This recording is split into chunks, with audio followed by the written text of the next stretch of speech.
সকলের নসিবে আল্লাহ রাব্বুল আলামিনের দেওয়া হেদায়েত জুটবে না, সকলেই জান্নাতের পথের পথিক হবে না, ঠিক কি না? আমরা জিজ্ঞাসা করতে পারি, আচ্ছা আল্লাহ রাব্বুল আলামিন মানুষকে সৃষ্টি করার পরে মানুষকে আকল দিলেন, জান্নাত হবে তার ডেস্টিনেশন, তাহলে এই জান্নাতে মানুষ যাবে, কিন্তু তারপরে এই দুনিয়ার মানুষজন এলোমেলো করে, উল্টাপাল্টা করে, তা আল্লাহ রাব্বুল আলামিন এদেরকে ধ্বংস করেন না কেন?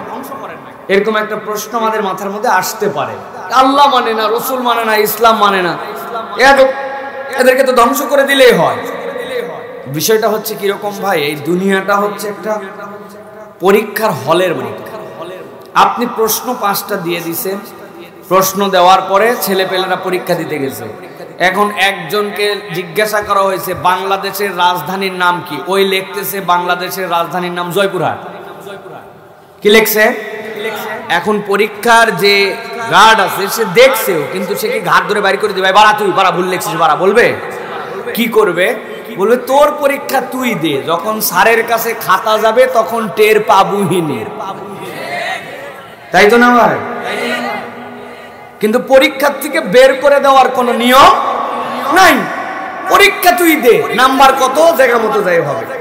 এখন আল্লাহ রাব্বুল আলামিন দুনিয়াতে আমাদেরকে সুযোগ দিয়েছেন, হাত দিছেন, পা দিছেন, কান দিছেন, মাহফিলে আসতেও পারি নাও পারি, এটা আমার ইচ্ছা স্বাধীন দিছেন। কিন্তু জায়গা মতো যাওয়ার পরে যেদিন ফায়সালা হবে যে তোমার কোনো কাজ ছিল না, অন্যদিক ঘোরাফেরা করতে পারছো, মোবাইলে এদিক টেদিক ঠেলে ঠেলে তুমি ঘন্টাকে ঘন্টা পার করতে পারছো, মাহফিলের নাম করে বের হয়ে এসে তুমি পাপড় খাইছো, চানাচুর খাইছো, আড্ডাবাজি করছো, কিন্তু যেই বিয়ের বরের উদ্দেশ্যে মাহফিলের আয়োজন তুমি ওখানে ঢুকো নাই। এখন কিছু বলতেছি না, কিন্তু জায়গা মতো যাও, বুঝবা পারবহিনী, তাই তো না? জয়পুরহাটে তো এভাবে বলেন আপনারা নাকি?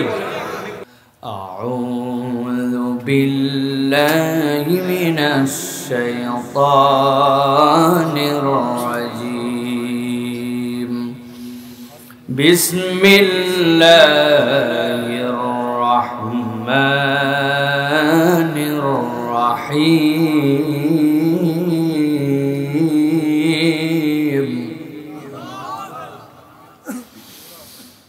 মা আসাবা মিন মুসিবাতিন ইল্লা বিইذنিল্লাহ।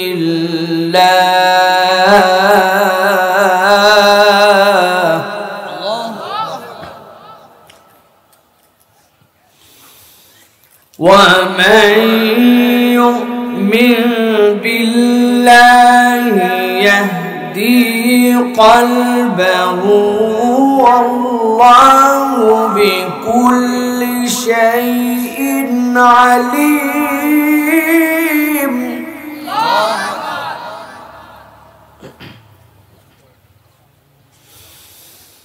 وأطيعوا الله وأطيعوا الرسول فإن توليتم فإنما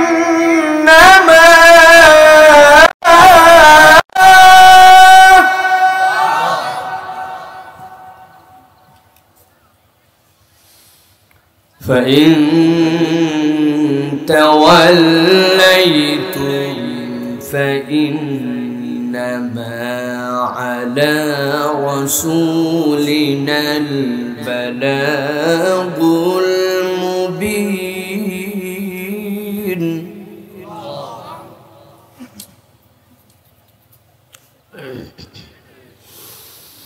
وأطيعوا الله وأطيعوا الرسول فإن توليتم فإنما على رسولنا البلاغ المبين.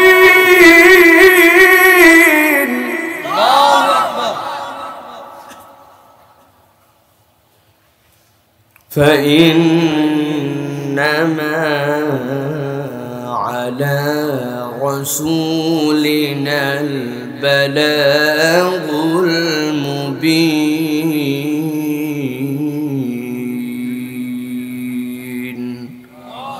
وقال الله سبحانه وتعالى آمرا ومخبرا إن الله وملائكته يصلون على النبي يا أيها الذين آمنوا صلوا عليه وسلموا تسليما.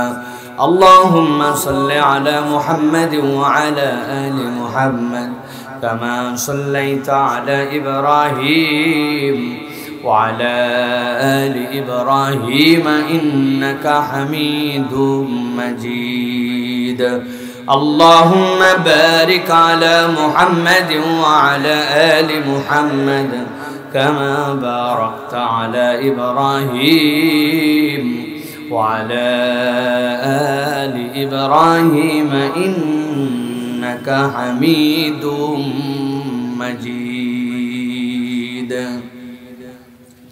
আলহামদুলিল্লাহ, আল্লাহ রাব্বুল আলামিনের কাছে শুকরগুজার হচ্ছি যে আল্লাহ রাব্বুল আলামিন আমাদেরকে লক্ষ কোটি মানুষের মাঝ থেকে আলাদা করে দৌলতে ঈমান দান করে আমাদেরকে আল্লাহ রাব্বুল আলামিনের কোরআন শোনার মতো মন মানসিকতা দিয়ে আজকের এই মোবারক মজলিসে আমাদেরকে আসার বসার তৌফিক, যোগ্যতা, সুস্থতা, মন মানসিকতা, পরিবেশ পরিস্থিতি দান করলেন। সে আল্লাহর কাছে আমরা কৃতজ্ঞ হচ্ছি। সকলেই আল্লাহ রাব্বুল আলামিনের শেখানো বাক্যে কালিমাতুর শুকর আদায় করছি। সকলে পড়ছি আলহামদুলিল্লাহ। দরুদ এবং সালাম বর্ষিত হোক মানবতার মহান মুক্তির দূত আকায়ে নামদার তাজেদারে মদিনা আপনার আমার প্রিয় রাসূল জনাবে মুহাম্মদুর রাসূলুল্লাহ সাল্লাল্লাহু আলাইহি ওয়াসাল্লামের প্রতি। আজকের এই মোবারক মজলিসের সম্মানিত সভাপতি হযরত হাফেজ আব্দুল বাকি সাহেব দামাত বারাকাতুহুল আলিয়া, আজকের এই মাহফিলের সম্মানিত প্রধান উপদেষ্টা আমাদের শ্রদ্ধাভাজন শ্বশুর আলহাজ রাশেদ বিন আহমদ সাহেব, আজকের সম্মানিত প্রধান অতিথি হিসাবে যিনি কথা বলেছেন হযরত মাওলানা মুফতি রুহুল আমিন সাহেব দামাত বারাকাতুহুল আলিয়া। আজকের এই মাহফিলটি যাদের ঐকান্তিক প্রচেষ্টায় এ পর্যন্ত এসেছে, আমাদের অত্যন্ত স্নেহস্পদ নব্য তরুণ আলেমে দ্বীন অত্য গ্রামের একজন আল্লাহ রাব্বুল আলামিন কর্তৃক মনোনীত, আমরা বলি আমাদের স্নেহস্পদ ছোট ভাই হযরত হাফেজ মাওলানা জাকারিয়া, কথা বলেছেন হযরত মাওলানা মাহফুজুর রহমান সাহেব, জনাব মাসুদুর রহমান সাহেব, বিভিন্ন পর্যায়ের আমন্ত্রিত অতিথিবৃন্দ, মঞ্চবিষ্ট সম্মানিত আমার সামনে মুরব্বিয়ানে কেরাম, আমার প্রিয় তরুণ যুবকেরা, স্নেহের ছোটরা, আলাদা প্যান্ডেল থেকে শুনছেন মা এবং বোনেরা, সকলের প্রতি একবার সালাম দিয়েছি। আরো একবার আপনাদের কাছে দোয়া করা এবং পাওয়ার আশায় সালাম নিবেদন করি। আসসালামু আলাইকুম ওয়া রাহমাতুল্লাহ। আপনারা সবাই ভালো আছেন? সবাইকে খাওয়া দাওয়া করে আসছেন আপনারা, না খালি পেটেও আছেন? কিছু আছেন না খালি পেটেও? প্রত্যেক মাহফিলে এরকম খালি পেটের কিছু মানুষজন থাকে, কিন্তু তারপরেও তারা আল্লাহর কোরআনকে পছন্দ করে, দ্বীনকে পছন্দ করে। এই জন্য তারা আলহামদুলিল্লাহ এই মাহফিলগুলায় প্রাণবন্তভাবে আসতে পারে। সকলের নসিবে আল্লাহ রাব্বুল আলামিনের দেওয়া হেদায়েত জুটবে না, সকলেই জান্নাতের পথের পথিক হবে না, ঠিক কি না? আমরা জিজ্ঞাসা করতে পারি, আচ্ছা আল্লাহ রাব্বুল আলামিন মানুষকে সৃষ্টি করার পরে মানুষকে আকল দিলেন, জান্নাত হবে তার ডেস্টিনেশন, তাহলে এই জান্নাতে মানুষ যাবে, কিন্তু তারপরেও এই দুনিয়ার মানুষজন এলোমেলো করে, উল্টাপাল্টা করে, তা আল্লাহ রাব্বুল আলামিন এদেরকে ধ্বংস করেন না কেন? এরকম একটা প্রশ্ন আমাদের মাথার মধ্যে আসতে পারে। আল্লাহ মানে না, রসুল মানে না, ইসলাম মানে না, এদেরকে তো ধ্বংস করে দিলেই হয়। বিষয়টা হচ্ছে কিরকম ভাই, এই দুনিয়াটা হচ্ছে একটা পরীক্ষার হলের মতো। আপনি প্রশ্ন 5টা দিয়ে দিছেন, প্রশ্ন দেওয়ার পরে ছেলেপেলেরা পরীক্ষা দিতে গেছে। এখন একজনকে জিজ্ঞাসা করা হয়েছে বাংলাদেশের রাজধানীর নাম কি, ওই লিখতেছে বাংলাদেশের রাজধানীর নাম জয়পুরহাট। কি লিখছে? এখন পরীক্ষার যে গার্ড আছে, সে দেখছেও, কিন্তু সে কি ঘাট ধরে বাইর করে দিবে, বাড়া তুই বাড়া ভুল লেখছিস বাড়া, বলবে? কি করবে? বলবে তোর পরীক্ষা তুই দে, যখন স্যারের কাছে খাতা যাবে তখন টের পাবুহিনী। তাই তো না ভাই? কিন্তু পরীক্ষার থেকে বের করে দেওয়ার কোনো নিয়ম নাই। পরীক্ষা তুই দে, নাম্বার কত জায়গা মতো যাই হবে। এখন আল্লাহ রাব্বুল আলামিন দুনিয়াতে আমাদেরকে সুযোগ দিবেন, হাত দিবেন, পা দিবেন, কান দিবেন, মাহফিলে আসতেও পারি নাও পারি, এটা আমার ইচ্ছা স্বাধীন দিবেন। কিন্তু জায়গা মতো যাওয়ার পরে যেদিন ফায়সালা হবে যে তোমার কোনো কাজ ছিল না, অন্যদিক ঘোরাফেরা করতে পারছো, মোবাইলে এদিক টেদিক ঠেলে ঠেলে তুমি ঘন্টাকে ঘন্টা পার করতে পারছো, মাহফিলের নাম করে বের হয়ে এসে তুমি পাপড় খাইছো, চানাচুর খাইছো, আড্ডাবাজি করছো, কিন্তু যেই বিয়ের বরের উদ্দেশ্যে মাহফিলের আয়োজন তুমি ওখানে ঢুকো নাই। এখন কিছু বলতেছি না, কিন্তু জায়গা মতো যাও, বুঝবা পারবহিনী। তাই তো না? জয়পুরহাটে তো এভাবে বলেন আপনারা নাকি? আমি চাইলে জয়পুরহাটের ভাষাতে ওয়াজ করতে পারবো, কারণ আমার আয়ত্ত আছে এইটা। তো এই জন্য আপনাদেরকে বোঝানোর জন্য বললাম এইটুকু, যে এখানে মন খারাপ করার কিছু নাই, এটা পরীক্ষার হল। জায়গা মতো যাওয়ার পরে আল্লাহ রাব্বুল আমিন ফায়সালা করবেন। ওই যে গোরস্থান সামনে আসতে দেখেন, যাইতে দেখেন, সামনে আমার নানা শ্বশুরকে আমি কবরে নামায় রেখে গেছি। এই জায়গাতে আমরা দেখেছি কবর দেওয়া, দেখেছি। কয়দিন আগে আমাদের বড় খালাম্মা মারা গেছেন, এখানে তার কবর হয়েছে। আপনাদের আত্মীয় স্বজনের কবর আছে ভাই, আজকে হোক কালকে হোক, একদিন আগে হোক পরে হোক, ওই কবরে যেতে হবে, প্রশ্ন তিনটার সম্মুখীন হতেই হবে, ঠিক কিনা? মনে করেন না মুখস্থ করে গেছি এখান থেকে আর প্রশ্ন ওই জায়গায় ঘর ঘর করে উত্তর দিব। আপনার মুখস্থতে ওখানে কিচ্ছু যায় আসবে না, ওখানে পারফরমেন্স অনুযায়ী আপনার প্রশ্নের উত্তর ঠোঁটে আসবে, মুখস্থ করে কাম হবে না, পারফরমেন্স অনুযায়ী ওখানে কাজ হবে। অতএব আমরা কোনো সময় মন খারাপ করি না। আমার শ্বশুর মন খারাপ করছেন, আমাদের প্রধান বক্তা মন খারাপ করছেন, আমাদের জাকারিয়া মন খারাপ করছে, আমার কোনো মন খারাপ নেই। আমি একটা ভিন্ন উদ্দেশ্য নিয়ে কথা বলি, ভিন্ন উদ্দেশ্য নিয়ে চলাফেরা করি। সেই হিসাবটা আমার আল্লাহর সাথে বরাবর করা আছে। হিসাবটা হচ্ছে, আজ থেকে কয়েক বছর আগে আমি হজে ছিলাম। হজে থাকা অবস্থাতে আমার বাড়ির পাশেই গাবতলী হাট, গাবতলী হাটে একটা গরু উঠছিল কুরবানির, গরুর দাম 20 লাখ টাকা। কত দাম? গরুর মালিকের নামও মনে আছে আমার, সুন্দরী বেগম, মহিলার গরু। আমি তো 20 লাখ টাকার গরু কিনে কুরবানি দেওয়ার মতো আমার সামর্থ্য নাই, কিন্তু চিন্তা করছিলাম, আরে যদি হজে না থাকতাম, মাত্র 5 টাকা খরচ, যাই অন্তত গরুটা দেখে আসতাম। 20 লাখ টাকার গরু দেখারও সৌভাগ্য লাগে কি ভাই? আজকে আপনাদের নতুন হাট ছিল, গরুর হাট। আমি একবার সকালবেলার দিকে আসছিলাম মোটরসাইকেল নিয়ে, বাবার গাড়ি নিয়ে। তো আসার সময় দেখি এত সুন্দর সুন্দর গরু এই হাটে উঠে রে ভাই, যেই গরু দেখি সেইটাই পছন্দ হয়। আমার না, আমার 3 মেয়েরও পছন্দ হয়। গরুগুলো এত সুন্দর। একটা গরু দাম করলাম, যে ভাই দাম বললাম যে কত চাচ্ছেন, বললো ভাই এটা 80,000 টাকা। আমি চিন্তা করলাম এই গরু তো কুরবানির সময় মিনিমাম 1,20,000-30,000 টাকা হবে এই হাটে। এইটা আরো ছোট ছোট 2-3টা গরু দেখে জিজ্ঞাসা করলাম, ভাই এগুলা কি পালার না খাওয়ার? বলছে হুজুর এগুলা লটপটি খাওয়ার গরু। তা আমি আসলে বুঝি নাই লটপটি খাওয়ার গরু আবার কি হয়। তো তখন পাশ থেকে একজন বলছে, হুজুর গরুর গোশত গুলো এত নরম হবে যে এইগুলা ওই জন্য বুঝাইছে যে লটপটি খাওয়ার গরু, এত উন্নত। এখন 20 লাখ টাকা দামের গরু। তা আমি তো আর দেখতে পাই নাই, পরে শুনছি ওই গরু দামাদামি করে 15 লাখ টাকায় বিক্রি হয়েছে। যেই লোক কিনছে ওই লোকের বাড়ি গুলশান, ওই লোক আবার 35,000 বা 30,000 টাকাতে একটা ট্রাক ভাড়া করছে, করে ওই গরু নিয়ে গেছে তার গুলশানের বাড়িতে। আর ঠিক ধরেন ওই হাটে গত বছর এক ভ্যানওয়ালা নিয়োগ করছিল, আল্লাহ মাসায় রাখলে আগামী বছর আমি একটা কুরবানি দিব। তো বেচারি ওই গরু ছাগল কেনার জন্য টাকা পয়সা জড়ো করতে করতে দেখে 10,500। কুরবানির হাটে আসছে শেষ হাট, কেইসা গরম হাট। আসার পরে দেখে 10,500 টাকায় কোনো ছাগল হয় না। যা হয় ওটার নাম ছাগল না, ওটা জয়পুরহাটের ভাষায় ঠর মরা।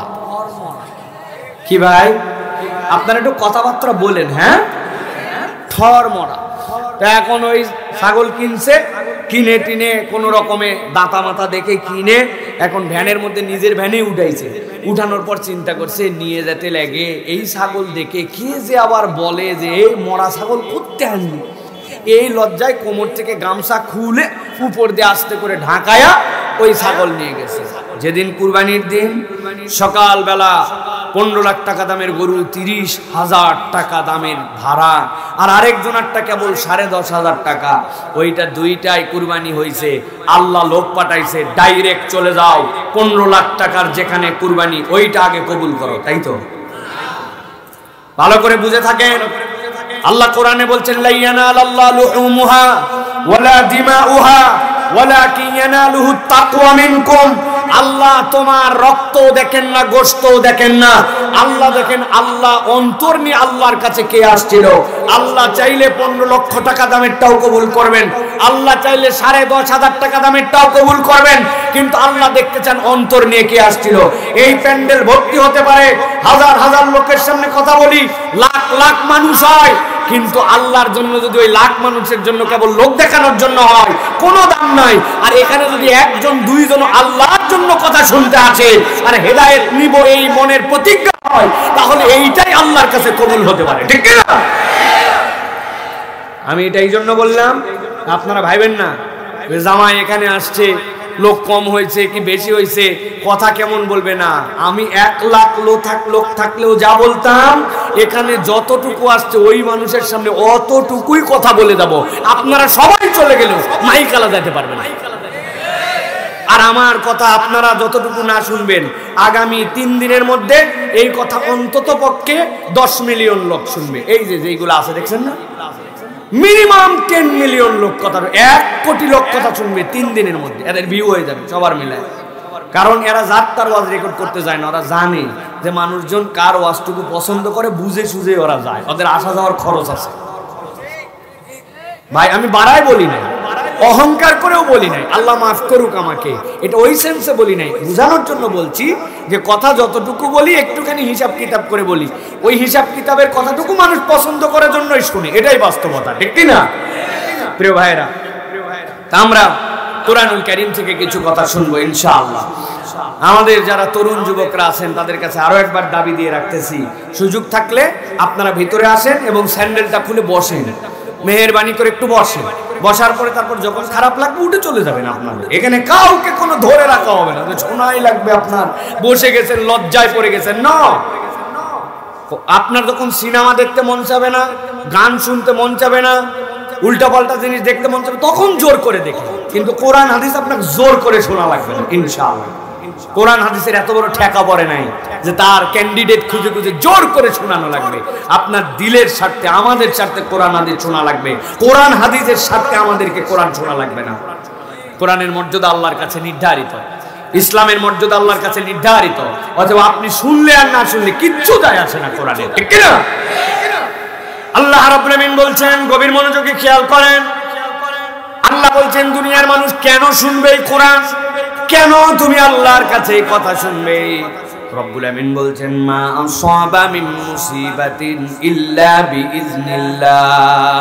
দুনিয়ার মানুষ তোমাদের সামনে যত ধরনের মুসিবত আছে, যত ধরনের বালা বিপদ আছে, আল্লাহ রব্বুল আমিন বলছেন যা আসুক না কেন ইল্লা বিইজনিল্লাহ, আল্লাহ রব্বুল আমিনের জ্ঞানের মধ্যে দিয়ে সেইটা আসে।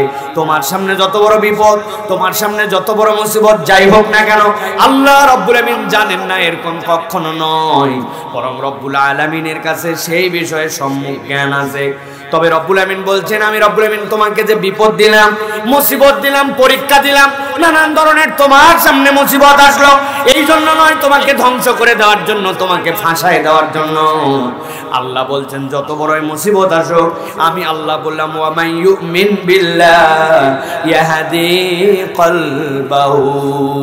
আল্লাহ বলছেন যদি কেউ আল্লাহর প্রতি বিশ্বাস করে, আল্লাহর প্রতি ভরসা রাখে, আল্লাহ বলছেন আমি রব বললাম বিপদ তোমার আসছে তাতে কিচ্ছু যায় আসে না, আমি রব্বুল আলামিন তার অন্তরটাকে হেদায়েতের রাস্তায় উঠাইয়া দিব। সুবহানাল্লাহ।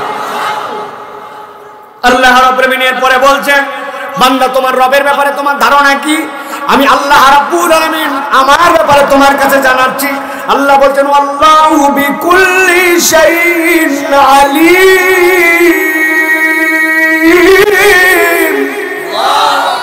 এই দুনিয়ার মানুষ, তোমার যা হক না কেন, দুনিয়ার বুকে যাই ঘটুক না কেন, তোমার রব সব বিষয়ে সম্মুখ জ্ঞাত। সুবহানাল্লাহ। আমার রিজিকটা একটু টানাটানির মধ্যে চলতেছে, যা কামাই করতেছি তাতে হচ্ছে না। ডাক্তার দেখায় যে ওষুধটা খাই, ওই ওষুধটা কেন যেন কাজ করতেছে না। আমার সন্তানটা কেন জানি আমার কথা শুনতেছে না। পরিবারের মধ্যে এত সুন্দর সম্পর্ক, কিন্তু তারপরেও কোথার থেকে জানি ঠোকাঠুকি লেগে যায়। আমি একটা চাকরির জন্য চেষ্টা করতেছি, চাকরিটা কেন মিলতেছে না। দুনিয়ার বুকে আমি পড়ালেখা করতেছি, কেন জানি আমার রেজাল্টটা ভালো হচ্ছে না।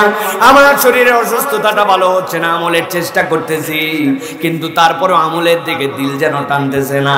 বুঝে থাকলে বলেন তো, যে 6টা পয়েন্ট বলেছি, কম বেশি আপনার আমার জীবনে প্রত্যেকের এরকম পরীক্ষা নিরীক্ষা জীবনে আছে কিনা? আছে কিনা? আমার আল্লাহ রাব্বুল আমিন বলছেন, বান্দা তোমার জন্য রব্বুল আমিন পরীক্ষা যেগুলা দিলেন সবগুলা রব্বুল আমিন জানেন। আল্লাহ রাব্বুল আমিন বলছেন, তবে ওয়া মান ইউমিন বিল্লাহি ইয়াহদি কলবাহু, আল্লাহ গ্যারান্টার হচ্ছেন, তুমি যদি একবার তোমার রবের উপরে ভরসা করো, আল্লাহ রাব্বুল আমিন তোমার হৃদয়কে আল্লাহর দেওয়া নূরের দ্বারা তোমার হেদায়েতের রাস্তা, বের হওয়ার রাস্তা, কল্যাণের রাস্তা, মুসিবত থেকে উদ্ধারের রাস্তা, যে আল্লাহ মুসিবতে ফেলছেন ওই আল্লাহ তোমার জন্য দেখায় দিবেন। শর্তটা কি? আল্লাহর প্রতি ভরসা করা লাগবে। আর আল্লাহ বলছেন পদ্ধতি আছে একটা, রব্বুল আলামিনের সুন্নাহ আছে। আল্লাহ রব্বুল আমিন চাইলে আপনাকে ইচ্ছা মতো মুখের মধ্যে নিয়ে এসে খাবার ঢুকাই দিতে পারেন, কিন্তু আল্লাহ বলছেন সুন্নাতুল্লাহ, আল্লাহর একটা পদ্ধতি আছে। আল্লাহ রব্বুল আমিন এইভাবে দেন না। আল্লাহ বলছেন, বান্দা বিপদ তো তোর হয়, কিন্তু উদ্ধার হওয়ার রাস্তাটাও আমি রব্বুল আলামিনের তরিকায় তোর হওয়া লাগবে। আপনাদের আশপাশে অনেক দোতলা তিনতলা বাড়ি আছে না ভাই? কথা বলেন। আপনি তিনতলার বাড়ির দিকে তাকায় দেখছেন, ঘরের মধ্যে আলো জ্বলে, জানালার মধ্যে পর্দা দেওয়া আছে। সকালবেলা পর্দা খুলে যায়, রাত্রিবেলা পর্দা বন্ধ হয়, আলো জ্বলে আলো বন্ধ হয়। তার মানে বোঝা যায় ওই তিনতলাতে ওই ঘরে কোনো না কোনো মানুষ থাকে, ঠিক কিনা? কিন্তু আপনি চিন্তা করতেছেন তিনতলার ঘরে মানুষ থাকলে কি হবে? নিশ্চয় ওই বাড়ির তিনতলায় ওঠার কোনো সিঁড়ি নাই, তাই তো না? বুঝে বলেন, সিঁড়ি নাই, হয় সিঁড়ি নাই, না হয় মই আছে, না হয় লোহার সিঁড়ি আছে, কোনো না কোনো কিছু আছে। নাকি জয়পুরহাটের দিকে মানুষ নিচের থেকে লাফ দিয়ে তিনতলায় ওঠে, সিঁড়িতে তো ওঠে না। কেন এই কথা বললাম? মগজের মধ্যে যেন ঢুকে যায়। আপনার তিনতলায় যদি উঠতে চান, ডাইরেক্ট তিনতলায় লাফ দিয়ে উঠতে পারেন না, আগে নিচতলার থেকে দোতলায় যাওয়া লাগে, দোতলার থেকে তিনতলায় ওঠা লাগে। এটাই ধারাবাহিকতা। আল্লাহ রাব্বুল আমিন বলছেন, বান্দা বিপদ হবে, আল্লাহর প্রতি ভরসা তুমি করো, কিন্তু মুখে মুখে কেবল বলছো আল্লাহর উপর আমার ভরসা আছে। আল্লাহ বলছেন এই মুখের কথার কোনো কাজ নাই, এইটার সাথে তোমার একটা ধারাবাহিকতার প্রমাণ দিতে হবে। কি ধারাবাহিকতা? আল্লাহ বলছেন ওয়া আতিউল্লাহ ওয়া আতিউর রাসূল ফাইন তাওয়াল্লাইতুম ফাইন্নামা আলা রাসূলিনাল বালাগুল মুবিন। আল্লাহ রাব্বুল আমিন বলছেন, ও বান্দা, আমি তোমাকে উদ্ধার করতে চাই, তোমাকে বাঁচাই দিতে চাই, তবে আমি আল্লাহ পদ্ধতি তোমাকে বললাম, আতিউল্লাহ ওয়া আতিউর রাসূল। এক নম্বরে আল্লাহ রাব্বুল আলামিনের একনিষ্ঠ ইতাআতকারী হতে হবে। আল্লাহ যা বলছেন তা তোমাকে শুনতে হবে, আল্লাহ যা মানা করছেন সেখান থেকে তোমাকে ফিরতে হবে। আল্লাহ বলছেন আর তুমি যে শুনবে আর নিচের থেকে বিরত থাকবে, ওইটা আল্লাহ রাসূলের ইতাআত অনুযায়ী হতে হবে। আল্লাহর ইবাদত নবীর তরিকা অনুযায়ী হয়। আল্লাহ বলছেন তোর বিপদ যত দূর হোক না কেন, আল্লাহ রাব্বুল আমিন মুক্তির রাস্তা তোর জন্য বের করে দিবেন। এখন আপনি আমি বলি আল্লাহ আমার রব, আল্লাহ আমার খালিক, আল্লাহ আমার মালিক, কিন্তু আপনি আমি যদি একটু হিসাব করি তাহলে দেখবো যে আল্লাহ আল্লাহ রসুলের প্রকৃতার্থ আমরা কথা শুনি না, ঠিক কিনা? বলবেন না হুজুর আমরা কথা শুনি, কিন্তু যদি একটু হিসাব করি আমরা, আমাদের জীবনে কথা না শোনার হারটা বেশি। আল্লাহ বলতেছেন না, আল্লাহকে অনুসরণ করো আর রাসূলুল্লাহ সাল্লাল্লাহু আলাইহি ওয়াসাল্লামের দেখানো পথ তুমি গ্রহণ করে নাও। আল্লাহ বলছেন আল্লাহ তোমার মুক্তির রাস্তা বের করবেন, সাথে সাথে হুমকি দিয়ে দিয়েছেন আল্লাহ ফাইন তাওয়াল্লাইতুম, যদি মুখ ফিরাই নাও, জেনে রাখো আমার নবী আর দাওয়াতের কাজ যারা করেন তারা দারোগা না তোমাদের জন্য, পিটায় পিটায় তোমাকে লাইনে আনবেন, পিটায় মাহফিলে আনবেন না। আল্লাহ বলছেন ফাইন্নামা আলা রাসূলিনাল বালাগুল মুবিন, আমাদের দায়িত্ব হচ্ছে পৌঁছায় দেওয়া। শুনবেন কি না শুনবেন, মুখ ফিরায় নেবেন কিনা, এটা আপনার নিজের ব্যাপার। সুবহানাল্লাহ। আল্লাহ রাব্বুল আলামিন তাহলে তার মৌলিক কথাটা বুঝাই দিয়েছেন। তো আমি আজকে আপনাদের কাছে সেজন্যই বলতে চাই, আল্লাহ রাব্বুল আলামিন মূলত যে কথা আপনাকে আমাকে বুঝালেন, কথাটা কি? কথাটা হচ্ছে ভাই, বিপদ আছে সবার, মুক্তিও পেতে চাই সবাই, কিন্তু আমরা আমাদের নিজেদের জীবনের লাইফস্টাইল আমরা ঠিক করতে পারি নাই। আল্লাহ চান বান্দা তার জীবনের গতিপথটা খালি ঠিক করে দেখ, আল্লাহর দিকে একবার স্রোতের সাথে মিলে যায়। রব্বুল আমিন বলেন উদ্ধার করার দায়িত্ব রবের। সুবহানাল্লাহ। আমরা আজকে কোরআনুল কারীম থেকে কিছু মৌলিক কথা শুনতে চাই। রাজি আছেন তো আপনারা? আমার অনেক মা বোনেরা আসছেন, আপনারা যতটুকু আমাকে ভালোবাসেন তার থেকে বেশি আলহামদুলিল্লাহ এই এলাকার যারা মায়েরা আছেন তারা বেশি ভালোবাসেন। বলে হুজুর আপনি প্রমাণ পাইলেন কিভাবে? প্রমাণ আছে আমার কাছে। আমরা এই গ্রামে একটা প্রজেক্ট চালাই, হেরার জ্যোতি কোরআন ক্লাস। আমাদের একটা কোরআন ক্লাস আছে, এখানে আমরা 3 মাস ব্যাপী মানুষের কাছে আমরা ক্লাস করাই। ক্লাসের পদ্ধতিটা হচ্ছে, প্রথম মাসে যে শিক্ষক তিনি এখানে 3,500 টাকা পান, তারপরের মাসে 4,000 পান, তারপরের মাসে 4,500 টাকা পান। আর ক্লাসের ছাত্র 25-এর নিচে হওয়া চলবে না, 40-এর উপরে হওয়া চলবে না, তাহলে ক্লাস হবে না। আর ওস্তাদ আসার পরে থেকে খালি আলিফ বা তা সা ইচ্ছা মতো সারা বছর পড়ে যা, এই সুযোগ নাই। 90 দিনের মধ্যে তাকে পড়ানো শেষ করতে হবে। একটা কোরআনুল কারীম হাতে দিয়ে আরো 1 মাস তাকে মস্ক করায় তাকে বিদায় করা হবে।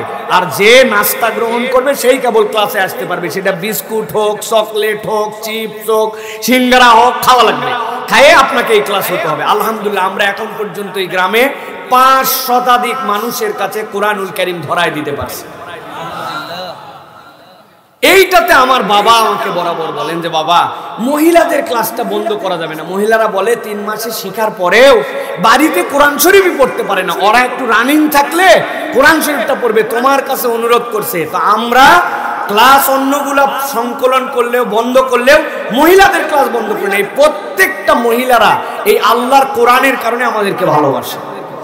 আমার ওয়াইফ আসছে, দেখছে, ওরা ঘুরে দেখছে, কেউ ফুপু হয়, চাচি হয়, দাদি হয়, খালা হয়, বোন হয়, ভাস্তি হয়, এরাই সব, যারা আলহামদুলিল্লাহ আমাদের জন্য অন্তত পক্ষে দোয়া করেন। এটা কোনো ফাউন্ডেশন কোনো টাকার থেকে নয়, এটা আমরা ব্যক্তিগত প্রচেষ্টায় চাইছি যে একটা পাইলট প্রজেক্টে আমাদের এই তেঘর গ্রামটাকে একজন কোরআন পড়তে পারবে না এরকম থাকবে না। কিন্তু ভাই কাউকে কি বাইন্দে পিটায় নিয়ে আসা যাবে?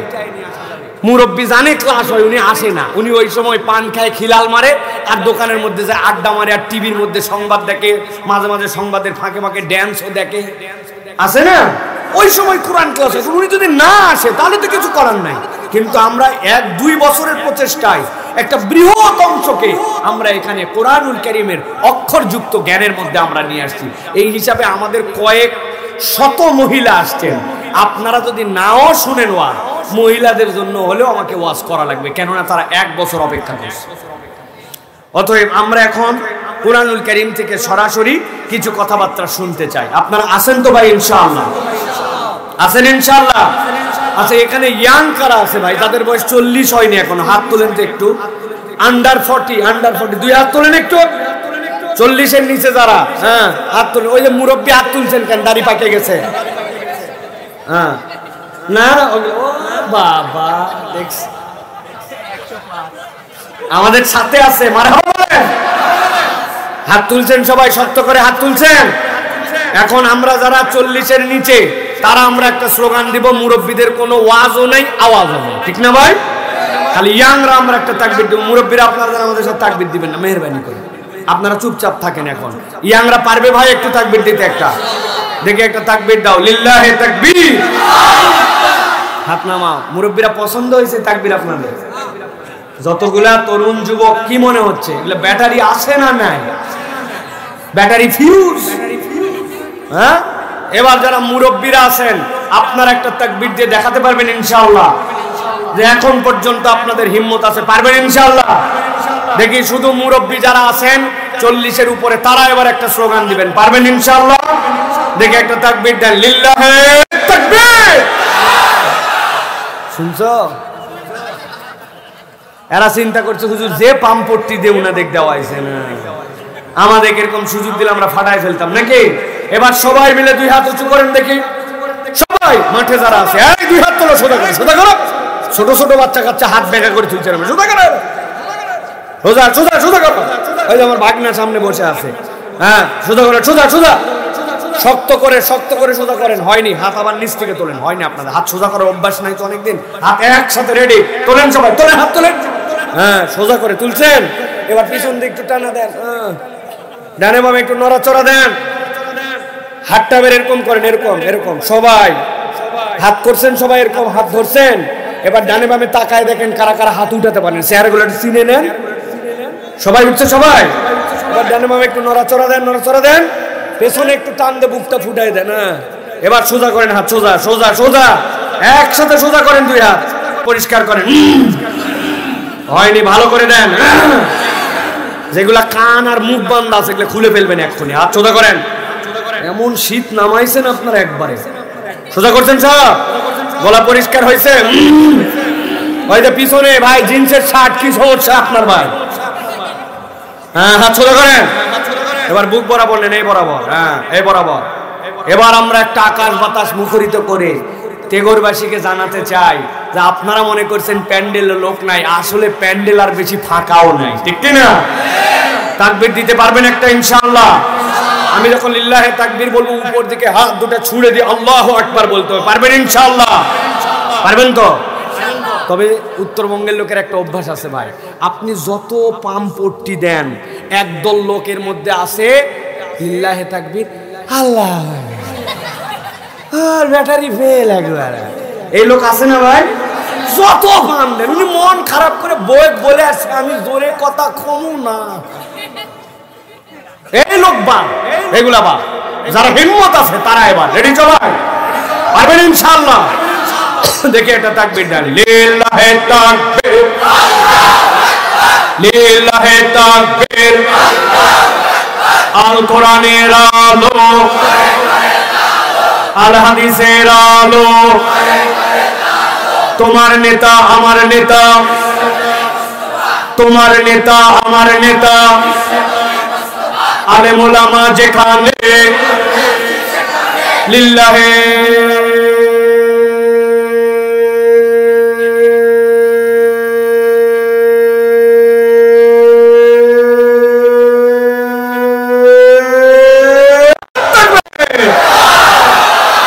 আলহামদুলিল্লাহ, আলহামদুলিল্লাহ বলেন। পাঁচুর চক পাঁচ শয়তান, ঠিক কিনা? কারণ আল্লাহু আকবারের স্লোগান শয়তান পছন্দ করে না, ঠিক কিনা?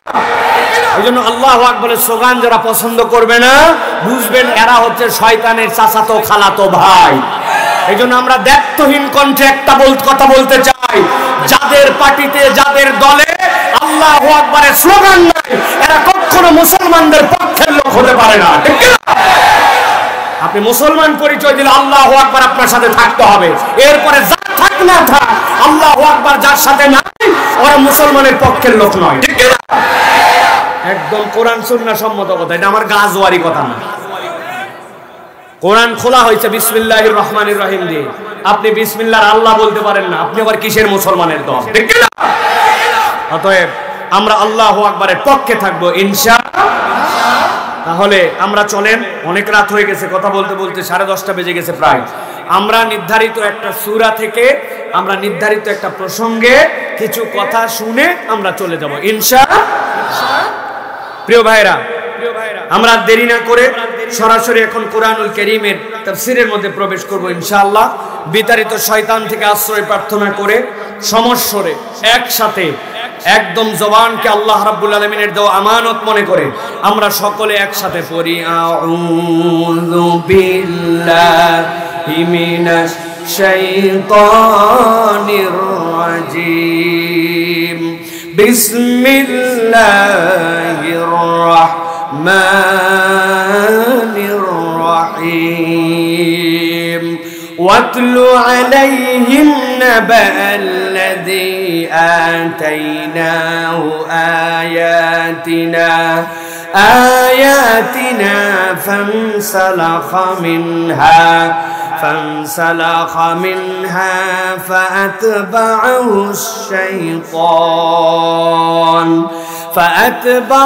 الشيطان فكان من الغاوين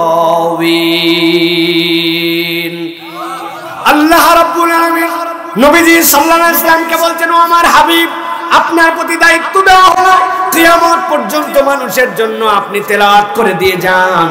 আপনি আল্লাহর পক্ষ থেকে এই আয়াতে কারিমাগুলো আপনার উম্মতের কাছে জানাই দিয়ে যান। মুফাসসিররা বলছেন, আল্লাহ কোরআনে অজস্র জায়গায় বলেছেন কুল, আল্লাহ বলছেন হে নবী আপনি বলুন। আল্লাহ বলেছেন ইয়া আইয়ুহাল ইনসান, ও মানব সকল, ইয়া আইয়ুহাল মুমিনুন, মুমিনগণ। কিন্তু আল্লাহ এই জায়গাতে এই কথাগুলি না বলে কেন আল্লাহ বলেন ওয়াতলু আলাইহিম? মুফাসসিররা ব্যাখ্যা করছেন, হযরত ইব্রাহিম আলাইহিস সালাম যখন খানায়ে কাবা নির্মাণ করছেন, ইব্রাহিম আলাইহিস সালাম মিস্ত্রি আর হযরত ইসমাঈল আলাইহিস সালাম সেখানে জোগাড়ি। যখন খানায়ে কাবা নির্মাণ করা শেষ হয়ে গেল, ওয়াল নির্মাণ শেষ হয়ে গেল, আল্লাহ বলছেন সাথে সাথে আমার ইব্রাহিম আমার কাছে ফরিয়াদ দিল, ওয়া ইয ইয়ারফাউ ইব্রাহিমুল কওয়াইদা মিনাল বাইতি ওয়া ইসমাঈল। আল্লাহ বলছেন ইসমাঈল আর ইব্রাহিম মিলে যখন খানায়ে কাবা নির্মাণ শেষ করলো, করার পরে আল্লাহর কাছে বলতে শুরু করলো, আল্লাহ খানায়ে কাবা তো বানালাম, কিন্তু এই কাবাটা কেমনে চলমান থাকবে, কেমনে খানায়ে কাবা আবাদ থাকবে? আল্লাহ তোমার কাছে একটা ফরিয়াদ করি। আল্লাহ নবী ফরিয়াদ করলেন, রব্বানা ওয়া বা'থ ফীহিম রাসূলাম মিনহুম ইয়াতলু আলাইহিম আয়াতিহি ওয়া ইউযাক্কিহিম ওয়া ইউআল্লিমুহুমুল কিতাবা ওয়াল হিকমা। আল্লাহ আমার উম্মতের মধ্যে, আমার সন্তানদের মধ্যে এমন একটা পয়গম্বর পাঠাবেন যেই পয়গম্বর কমসে কম 4টা দায়িত্ব পালন করবে। এক নম্বরে আল্লাহ ইয়াতলু আলাইহিম আয়াতি, তাদের কাছে যাওয়ার পরে তিলাওয়াত করে শোনাবে। ইউযাক্কিহিম, অন্তরগুলাকে পরিষ্কার করার জন্য তাজকিয়ে নফসের প্রজেক্টে চালাবে। এরপরে ওয়া ইউআল্লিমুহুমুল কিতাব, আপনার কিতাব তাদেরকে শিক্ষা দিবে। 4 নম্বরে রব্বুল আমিন তাদের দায়িত্ব হবে ওই পয়গম্বর তাদেরকে হিকমা বা প্রজ্ঞা শিক্ষা দিবেন। আল্লাহ রব্বুল আমিন এই আয়াতে কারিমার মধ্যে ওয়াতলু আলাইহিম এইটা বলার দ্বারা নবীজি যেরকম বলেছেন, ও আমার উম্মত শোনো, ইব্রাহিম আলাইহিস সালাম হাজার হাজার বছর আগে দোয়া করে গেছেন, কিন্তু আমি আজকে তোমাদের জন্য যে পয়গম্বর, আমার পিতার ওই দোয়ার ফসল হিসাবে আমি তোমাদের মাঝে নবী হিসাবে এসেছি। সুবহানাল্লাহ। এই জন্য মুফাসসিরিনে কেরাম বলছেন, দোয়া করার ক্ষেত্রে কার্পণ্যতা করবেন না। আপনি আপনার প্রজন্মের জন্য সবচেয়ে বেস্ট দোয়াটা করে যাবেন, সবচেয়ে বড় দোয়া করবেন। আপনার দোয়া হয়তো আপনি দেখে যেতে পারেন না, কিন্তু আপনার দোয়া ইব্রাহিম আলাইহিস সালাম যেরকম দেখে যেতে পারেন নাই, কয়েক হাজার বছর পরে কবুল হয়েছে। আপনি আপনার প্রজন্মের জন্য, আপনার নাতির জন্য, আপনার একটা ভালো সন্তানের জন্য, দুনিয়ার কোনো মানুষের জন্য সবচেয়ে বেস্ট দোয়াটুকু করে যাবেন। আপনি হয়তো কবরে চলে যাওয়ার 100 বছর পরে আল্লাহ আপনার দোয়া কবুল করে এমন একটা সন্তানকে আপনার বংশের মধ্যে দিয়ে দিতে পারেন, যেইটার কারণে কবরে শুয়ে শুয়ে 100 বছর পরেও তার দোয়া করার কারণে আপনার আমলনামায় আল্লাহ সওয়াব লিখে দিতে পারে। সুবহানাল্লাহ। আল্লাহ রাব্বুল আলামিন বলেন, ওয়াতলু আলাইহিম নাবা আল্লাযী আতাইনাহু আয়াতিনা। ওয়া আমার হাবিব, আপনি তেলাওয়াত করেন এমন এক দলের ঘটনা আপনি তাদের কাছে জানান। হযরত আব্দুল্লাহ ইবনে মাসউদ বলছেন, আল্লাহ কার ব্যাপারে এখানে কথা বলতে বলছেন জানো নাকি? তিনি বলছেন আল্লাহ রাব্বুল আমিন মূলত বালআম ইবনে আবারের কথা এই জায়গায় বলেছেন। হযরতে আব্দুল্লাহ ইবনে আমর বলতেছেন না, আল্লাহ মূলত এখানে উমাইয়া ইবনে আবি সালতের কথা বলতে বলেছেন।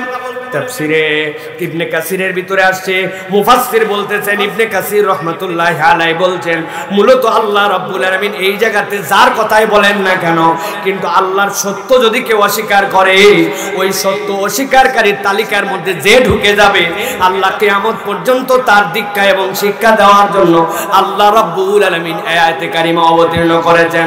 আব্দুল্লাহ ইবনে মাসউদ বলছেন, কেন আল্লাহ রাব্বুল আলামিন বললেন ওয়াতলু আলাইহিম, আর কার ব্যাপারে এই কথাটা বলতে বললেন? তিনি বলছেন বালআম ইবনে আবার, হযরতে মূসা আলাইহিস সালামের কওমের মধ্যে এমন একজন লোক ছিল, যেই লোকটা আল্লাহর কাছে হাত তুলে যে কোনো বিষয়ে দোয়া যদি করে, এক মুহূর্ত দেরি হয় না, দোয়া করতে দেরি, দোয়া সাথে সাথে কবুল। আল্লাহু আকবার। উম্মতে মুহাম্মাদের মধ্যেও এরকম অজস্র মানুষ ছিলেন যারা দোয়া করতে দেরি, দোয়া কবুল হতে দেরি নয়। লোকটা বড় সাধারণ, ইমাম আহমদ ইবনে হাম্বল হাদিসের ক্ষেত্রে বিরাট বড় একজন পণ্ডিত মানুষ, বিরাট বড় জ্ঞানী মানুষ। তিনি নিজের জবানে বর্ণনা করেছেন, তিনি একটা হাদিস সংগ্রহের জন্য মদিনা থেকে গেছেন মিশরে। মিশরে পৌঁছানোর পরে দেখেন এমন শীত, মরুভূমির শীত সাংঘাতিক, গরমও সাংঘাতিক। শীতের রাত্রে এশার নামাজ পড়ে সেই দিন হাদিসটা যার কাছে নেবেন সংগ্রহ কমপ্লিট করতে পারেন নাই। হাদিসটা সংগ্রহ পরের দিন করবেন জন্য তিনি বসে আছেন বারান্দার মধ্যে। এমন সময় এশার নামাজের পরে মুয়াজ্জিন এসে বলছে, ও পথিক, ও মুসাফির, এই মসজিদে তো রাত্রেবেলা থাকার নিয়ম নাই, আমি তো তালা চাবি লাগাই দিব, আপনি মেহেরবানি করে বাহিরে বসতে পারেন, বাহিরে চলে যেতে পারেন। তিনি চিন্তা করছেন মসজিদে যেহেতু থাকার জায়গা নাই, দূরে তাকায় দেখেন কোথায় যেন টিম টিম করে একটুখানি আগুন জ্বলতেছে।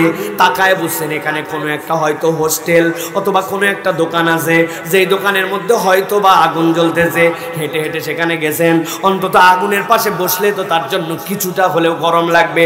সেইখানে যখন গেছেন, যাওয়ার পরে দেখেন সেইটা একটা রুটির দোকান। রুটিওয়ালা নিজে নিজে খামির গোল করে, নিজে নিজে রুটি বেলে, নিজে নিজে সেঁকে, যেই কাস্টমাররা আসে তাদেরকে খাওয়ায়। আহমদ ইবনে হাম্বল পাশে বসে আছেন, একটু গরম গরম ভাব পাচ্ছেন আর চিন্তা করছেন রাত তো অনেকাংশেই পার হয়ে গেছে, বাকি রাতটা কোন রকম পার করে দিয়ে কালকে সকালবেলা আবার আমার কাজে আমি নেমে পড়ব। হযরত আহমদ ইবনে হাম্বল যখন বসে আছেন, অনেক সময় বসে থেকে রুটিওয়ালার দিকে তাকায় তাকায় দেখছেন এই রুটিওয়ালা তো একটু অস্বাভাবিক আচরণ করে। কি অস্বাভাবিক? যখন সে আটা গুলায় তখনও মুখটা বিড়বিড় করে, যখন রুটি বেলে তখনও মুখটা বিড়বিড় করে, যখন রুটিটা সেঁকে তখনও মুখটা বিড়বিড় করে, আবার যখন রুটিটা তুলে সার্ভিস দেয় তখনও তার মুখটা বিড়বিড় করে। ঘন্টাখানেক অপেক্ষা করার পরে ওই রুটিওয়ালা জিজ্ঞাসা করছে, মুসাফির, আপনাকে অনেকক্ষণ ধরে বসে থাকতে দেখছি, আপনার ব্যাপারটা কি বলেন তো?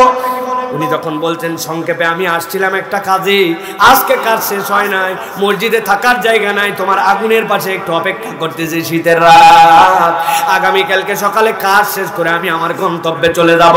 মুসাফিরকে যখন এই কথা বলেছে তখন তিনি একটা সুযোগ পাইছেন, সুযোগ পেয়ে এবার ওই রুটিওয়ালাকে বলতেছেন, রুটিওয়ালা ভাই, তুমি যেরকম আমার কাছে কথা শুনলা, আমারও তো তোমার সাথে একটু ছোট্টখানি কথা আছে। বলে, কি কথা আপনার বলেন?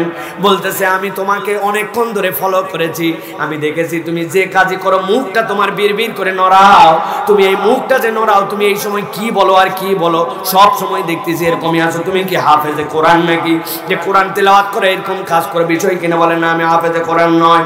তবে মুসাফির, আপনি যেহেতু দেখেছেনই, আপনাকে বলি, আমি যাই করি না কেন আমার মুখকে বিরত রাখি না, আমি সব সময় পড়তে থাকি আস্তাগফিরুল্লাহাল আযীম আল্লাযী আতুবু ইলাইহি লা হাওলা ওয়ালা কুওয়াতা ইল্লা বিল্লাহ।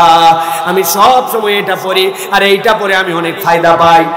জিজ্ঞাসা করছেন, তুমি কি ফায়দা পাও? বলছে, ফুট করে যখন মুখ দিয়ে বেরিয়ে গেছে ফায়দা পাই বলেছি।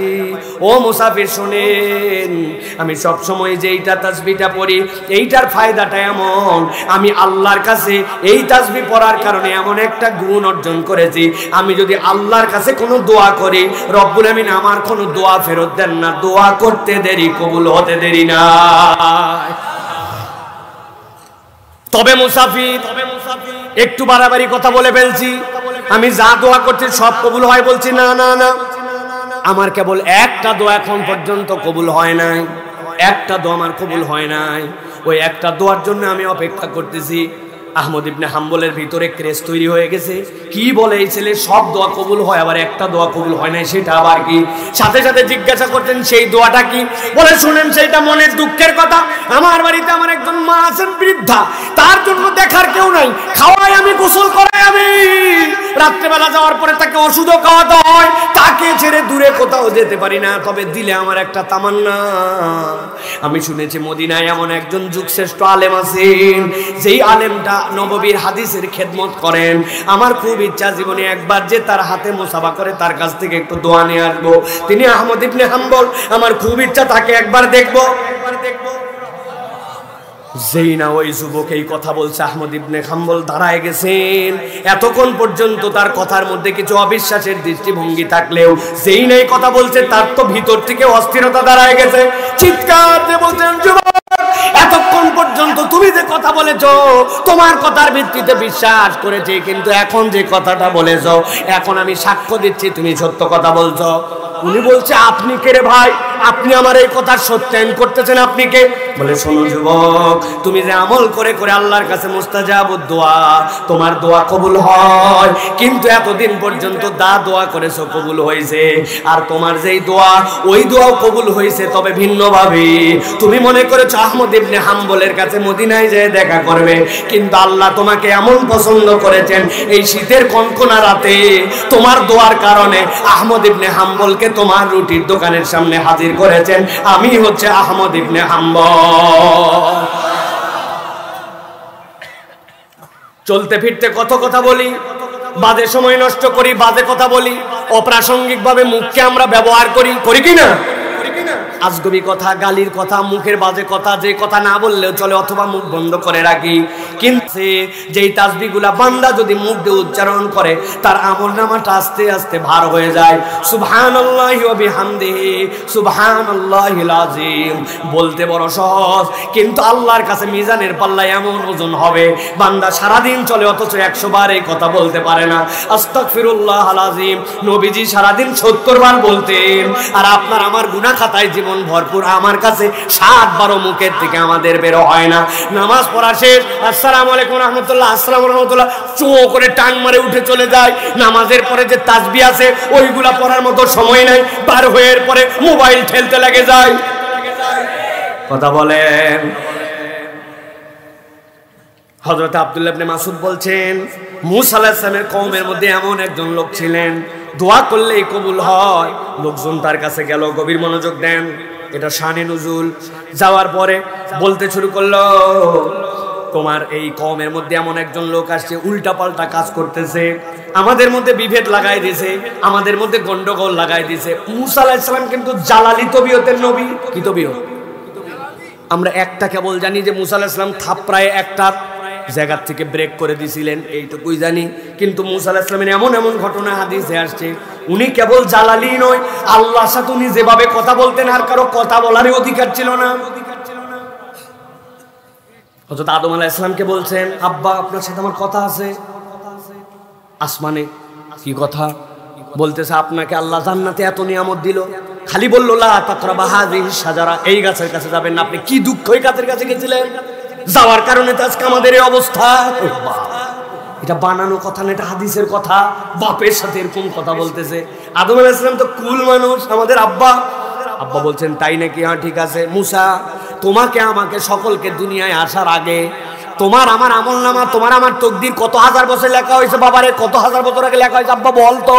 আদম আলাইহিস সালাম মূসা আলাইহিস সালাম বলছে, আব্বা 50,000 বছর আগে। বলে, তা আমার জান্নাতে ঢুকানোর 50,000 বছর আগে আল্লাহ লিখে রাখছে, তো আমি গাছের কাছে না যাই পারি? মূসা আলাইহিস সালাম অনন্য নবী ছিলেন। নবীজি ষষ্ঠ আসমানে দেখা করছেন মিরাজে যাওয়ার রাত্রে। সবগুলা বললাম না দীর্ঘ। ষষ্ঠ আসমানে যাওয়ার পরে জিবরাইল আমিন তাকে পরিচয় করায় দিয়েছেন, ইনি হচ্ছেন মূসা, ইনি হচ্ছেন আপনার ভাই পয়গম্বর, আল্লাহর পছন্দের ব্যক্তি। যেই না তিনি সালাম দিয়েছেন, সালাম দিয়ে মুসাফা করে বিদায় করেছেন। এরপরে নবী আলাইহিস সালাম, আপনার আমার নবী যখন উপর দিকে চলে যাচ্ছেন, মূসা আলাইহিস সালাম কি বলছে জানেন? মূসা আলাইহিস সালাম বলতেছে, আমার পরে আসছে, আর দেখো উপর দিকে চলে যাচ্ছে। নবীজি আবার এই কথা শুনে ফেলছেন। শুনে জিবরাইল আমিনকে বলছেন, জিবরাইল এরকম গরম গরম কথা কে বলতেছে? বলতেছে, এটা মূসা আলাইহিস সালাম বলতেছে দেখো আল্লাহ পরে পাঠাইছে, আর উপরে উঠে চলে যাচ্ছে, আমি এখানে, আমার পরে আসে উপরে চলে যাচ্ছে। হযরতে জিবরাইল আমিন বলছেন, আল্লাহ কিচ্ছু মনে করেন না, আল্লাহর সাথে তার কথাবার্তার ধরনটা এরকম। সুবহানাল্লাহ। ওই পয়গম্বরের ব্যাপারে ওরা আসছে, বালামের কাছে এসে বলছে, উনি সমাজের মধ্যে ডিস্টার্ব করতেছে, তার বিপক্ষে একটু আপনি বদদোয়া করে দেন। বালাম বলছেন, না, কথাবার্তা শুনে যা মনে হচ্ছে নবী হলেও হতে পারে, বদদোয়া করা যাবে না। বলছে, দুরু মিয়া, আমরা কি আমাদের স্বার্থে আসছি নাকি আপনার স্বার্থে আসছি? আপনার কাছে দোয়া করলে কবুল হয় জন্যই তো আমরা আসি। এখন মুসার দোয়া যদি কবুল হতে শুরু করে, এক গণের মধ্যে 2 বার থাকে নাকি? আপনার খানকা হালকা হয়ে যাবে। আপনার স্বার্থে আসছি আমরা। বেচারি টোপ গিলে নিয়েছে, টোপ গুলে নিয়ে দোয়া করছে, আল্লাহ মুসার তার কওমকে ধ্বংস করে দাও। এই দোয়া করতে দেরি আল্লাহ ইলহাম করে তার কাছে পাঠাইছেন, বালাম কপাল পোড়ার দলে চলে গেলি, বেঁচে থাকা অবস্থায় আর কোনোদিন তোর দোয়া কবুল করা হবে না। গভীর মনোযোগ দেন। আল্লাহ রাব্বুল আলামিন এই জায়গাতে এবার বর্ণনা করছেন, নবী আপনি জানান এই নেচারের লোক যাদের, তাদের 4টা অপরাধ থাকবে। কয়টা? কথা বলতে হবে, কয়টা? হাতগুলো রেডি করেন এরকম করে, হাত নিচে নামাও, বলেন অপরাধ কয়টা? হাত বের করেন, হাত বের করে উপরে দেখাতে হবে, হাত রেডি করেন। আবার অপরাধ কয়টা? সকলের হাত ওঠে নাই, লাস্ট চান্স দিলাম আরেকবার, হাত নামান সবগুলো একসাথে তোলেন। অপরাধ কয়টা? সব হাত উঠছে? ওই একটা চাচা খালি বাদ গেছে, ওই যে মাফলার পরা, এবার তুলছে। হ্যাঁ, হাত নামান এবার। খেয়াল করেন, আমি আপনাদের কাছে এমনি এমনি আসি না, এটা আমার একটা প্রজেক্ট বলছি না আপনাদের কাছে। 1 লাখ লোক থাকলেও যা বলতাম, আপনারা যা আছেন তাই বলতেছি। ভালো করে খেয়াল করেন, আল্লাহ বলছেন ওয়াতলু আলাইহিম নাবাআল্লাযী আতাইনাহু আয়াতিনা। আল্লাহর পক্ষ থেকে যাকে আয়াত দেওয়া হয়েছে, আয়াত মানে কি? আল্লাহর নিদর্শন, আল্লাহ রাব্বুল আমিনের হুকুম আহকাম সে স্পষ্ট বুঝে ফেলছে। ফানসালাখা মিনহা, আল্লাহর নির্দেশ বোঝার পরেও সেখান থেকে সে পৃষ্ঠ প্রদর্শন করেছে, মুখ ফিরায় নিছে। বলেন তো বুঝে না না বুঝে? বুঝে। কি বলেন? একটা লোক ট্রেনে উঠছে, খুলনা যাবে, জয়পুর স্টেশন থেকে ঈদের মধ্যে এত ভিড়, হ্যান্ডেল ধরে দাঁড়ায় গেছে, দাঁড়ানোর জায়গা নাই, পা ফেলার জায়গা নাই। এরকম ভিড় হয় না ভাই? আসরের ওয়াক্ত, বেচারি ইচ্ছা করছে আমি নামাজটা আদায় করব, কিন্তু ওইখান থেকে যে সরবে, ওয়াশরুমে যাবে, ওযু করবে, সিজদা দেবে, কোনো পরিবেশ নাই। এরকম হয় কিনা? অনেক সময় ধরে থাকতে থাকতে মাগরিবের আযান হয়ে গেছে, বুকের ভিতরে কষ্ট, হারে আসরের নামাজ কোনোভাবে পড়তে পারলাম না। বুঝে থাকে? বলেন তো এই লোক কি এই লোক কি ইচ্ছায় নামাজ বাদ দিছে না অনিচ্ছায়?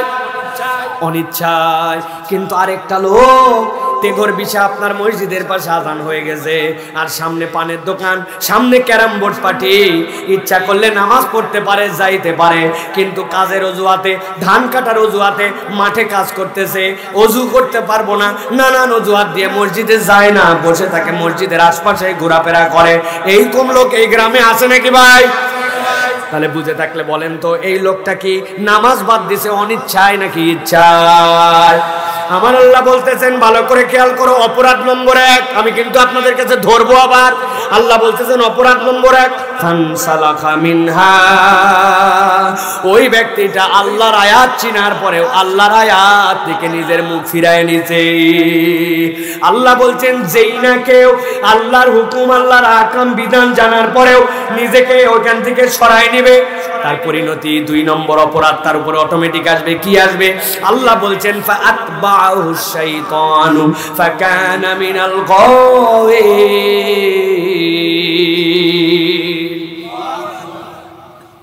আপনি আপনার বাচ্চাকে বকা দিছেন, শয়তানি করবি না, বলি কিনা? বুঝেন, বুঝানোর জন্য বলছি, বলি কিনা? এই শয়তানি করবি না, কেন বান্দামি করতেছিস? শয়তানি করিস না। তার মানে কি আপনি যেই কাজটাকে শয়তানি মনে করতেছেন ওটা শয়তানি কাজ, বাজে কাজ। আপনি আপনার সন্তানকে বলছেন শয়তান যে কাজ করে তুই ওই কাজ করবি না। কিন্তু আল্লাহ ইন্টারেস্টিংলি এই জায়গায় উল্টা কথা বলেছেন। আল্লাহ বলছেন কেউ যদি জেনে বুঝে আল্লাহর বিধান থেকে পিঠ দেখায় দেয়, ফাআতবাহু শাইতান, শয়তান তখন তার পিছে লেগে যায়। আর একবার যখন শয়তান কারো পিছে লাগে, ফাকানা মিনাল গাওয়িন, আল্লাহ বলছেন সে নিশ্চিত পথভ্রষ্ট হয়ে যায়। তাহলে 1 নম্বর অপরাধ আল্লাহর বিধান থেকে মুখ ফিরায় নেওয়া, 2 নম্বর শয়তানের অনুগামী হয়ে যাওয়া। মনে থাকবে তো? চলেন এবার পরের আয়াতে কারিমায় আল্লাহ বলছেন, নবী এবার আপনি পরবর্তী বিষয়টা জানান। ওয়ালাউ শি'না লারাফা'নাহু বিহা ওয়ালাকিন্নাহু আখলাদা ইলাল আরদি ওয়াত্তাবা হাওয়া ফামাসালুহু কামাসালিল কালব ইন তাহমিল আলাইহি ইয়ালহাস আও তাতরুকহু ইয়ালহাস যালিকা মাসালুল কওমিল্লাযীনা কাযযাবু বিআয়াতিনা। আমার আল্লাহ রাব্বুল আলামিন বলছেন, গভীর মনোযোগে খেয়াল করেন, ওয়ালাউ শি'না লারাফা'নাহু বিহা, সে যদি আল্লাহর বিধান মেনে নিত আমি চাইলে তার মর্যাদা বাড়ায় দিতে পারতাম। আল্লাহু আকবার। মর্যাদা বাড়ানোর ক্ষমতা রাখে কে? আল্লাহ বলছে ওয়ালাউ শি'না লারাফা'নাহু বিহা, সে যদি আল্লাহর হুকুম মানতো, আমি রব তার আমি রব্বুল আলামিন তার মর্যাদাটাকে বাড়ায় দিতে পারতাম, কিন্তু সে কি করলো? আল্লাহ বলছেন সে 3 নম্বর অপরাধ করলো, ওয়ালাকিন্নাহু আখলাদা ইলাল আরদ, সে নিরেট দুনিয়াদার হয়ে গেল। আরবিতে খুলদুন শব্দের অর্থ, আপনাদের 4 পাওয়া জন্তু আছে না? একটা নাম বলেন গরু, আরেকটা নাম বলেন, আরেকটা নাম বলেন, আরেকটা নাম বলেন মহিষ। আর 4 পাওয়া জন্তু, তাদের বৈশিষ্ট্য কি? 4 পা দিয়ে যখন থাকে মুখটা সবসময় নিচ দিকে থাকে। তবে গ্রামে কিছু দুষ্ট ছাগল পাওয়া যায়, ওরা 2 পা উঁচু করে সিমের আড়ানির থেকে সিমের পাতা খায়। নতুন একটা গাছ লাগাইছেন, উঠে গেছে 2 হাত দিয়ে দিয়ে ছাগল গাছের মাথা সাইরে ফেলে, আছে কিনা? আমার একটা বিড়াল ছিল অনেক আগে, 10-15 বছর আগে, আপনারা দেখছেন কিনা ওই বিড়াল পর্যন্ত যখন ওর মুড ভালো তখন 2 হাত উঁচু করে বিড়াল 2 পায়ে হাঁটতো, দেখছেন? কিন্তু বৈশিষ্ট্য কি বলেন তো? গরু ছাগল যাই কিছু, যদিও পা কিছুক্ষণ উঁচু করে, কিন্তু তাদের বৈশিষ্ট্য সবসময় মুখ নিচু করে রাখা, ঠিক কিনা? আল্লাহ বলছেন, বান্দা দুনিয়াতে এমন কতগুলা মানুষ আছে হালাল হারাম বিবেচনা করে না, ডান বাম তাকায় না, কেবল নিরেট দুনিয়াদার হয়ে যায়, দুনিয়া ছাড়া কিছুই বোঝে না। এরকম লোক আছে কিনা? বলছেন আছে, কিন্তু বুঝেন নাই। আমি দেখি একটু উদাহরণ দেই, বুঝতে পারেন কিনা। আপনার সাথে দেখা হয়েছে, নিউ মার্কেটে গেছেন, বলছে ভাই আপনার মতো চেনা লোক বলে কেনা দামে দিলাম, আছে না ভাই? জীবনে দেখা হয়নি, ওর নাম দিছে চেনা লোক, না কেনা দামে দিলাম বলে 500 টাকা গলা কাটে ফেলছে, হয় কিনা? আবার বলছে আহা আপনি আমার বোনের কাস্টমার, সকাল 11টার সময় আগে 10টা বিক্রি শেষ, কিন্তু বিক্রির জন্য হালাল মাল, হালাল দোকান, হালাল আইটেম, কিন্তু বলছে বোনের কাস্টমার, বলে কিনা? আপনার হালাল জিনিসকে কেবল নিরেট দুনিয়াদার হয়ে আপনি হারাম বানায় ফেলেন। এরকম অনেক মানুষ আছে, চিন্তা করছে টাকা পয়সা অনেক আছে, কি করব এখন? রেখে দে তো। আরে রাখ, ইসলামী ব্যাংকও যা, অন ইসলামী ব্যাংকও এক, সব একই রকম, বলে কিনা অনেকে? কই ইসলামী ব্যাংক একটু ঘুরায় খায়, আছে না ভাই? যার পছন্দ হয় না সে বলে আমি তো বলি ঘুরায় খাই জন্যই তো হালাল হয়। আপনার একটা মেয়েকে পছন্দ হয়েছে, বলছেন আমি তোমাকে পছন্দ করি, চলো এখন আমি ঘরের মধ্যে তোমাকে নিয়ে রাত্রে থাকবো। বলেন তো বিয়ে যদি না করে ঘরের মধ্যে যায়, এটা কি হালাল না হারাম? কথা বলবেন। এটা কি সওয়াব না গুনাহ? আর ওই মেয়েকেই পছন্দ হয়েছে, আপনি বলছেন বাড়িতে যাই মেয়ে আমাদের পছন্দ, আপনারা খবর নেন, বলছে ঠিক আছে অত আনুষ্ঠানিকতার দরকার নাই। 4 জন সাক্ষী নিয়েছে, বিয়ে পড়ায় দেন মোহর দিয়ে বলছে আজকে রাত্রে ঘরে থাকো। বলেন তো এটা হালাল না হারাম? তাহলে একটু ঘুরালেই তো হালাল হয়। আপনি আপনার ফতুয়া বোঝেন, আল্লাহটা বোঝেন না। উনি করছে কি, উনি সুদে টাকা লাগায় আর চিন্তা করছে রাখ তো ভাই, যাহা মুনাফা উহাই সুদ। এইরকম করে দিন দুনিয়া কিচ্ছু বোঝে না, হারাম খায়। এরকম লোক আমাদের এলাকায় নাই, আছে না? সকালবেলা মুরব্বী কান্দের মধ্যে কোদাল নিয়ে যাচ্ছে, লোকজন জিজ্ঞাসা করছে বরাব্বা এত সকালে আপনি কোথায় যান?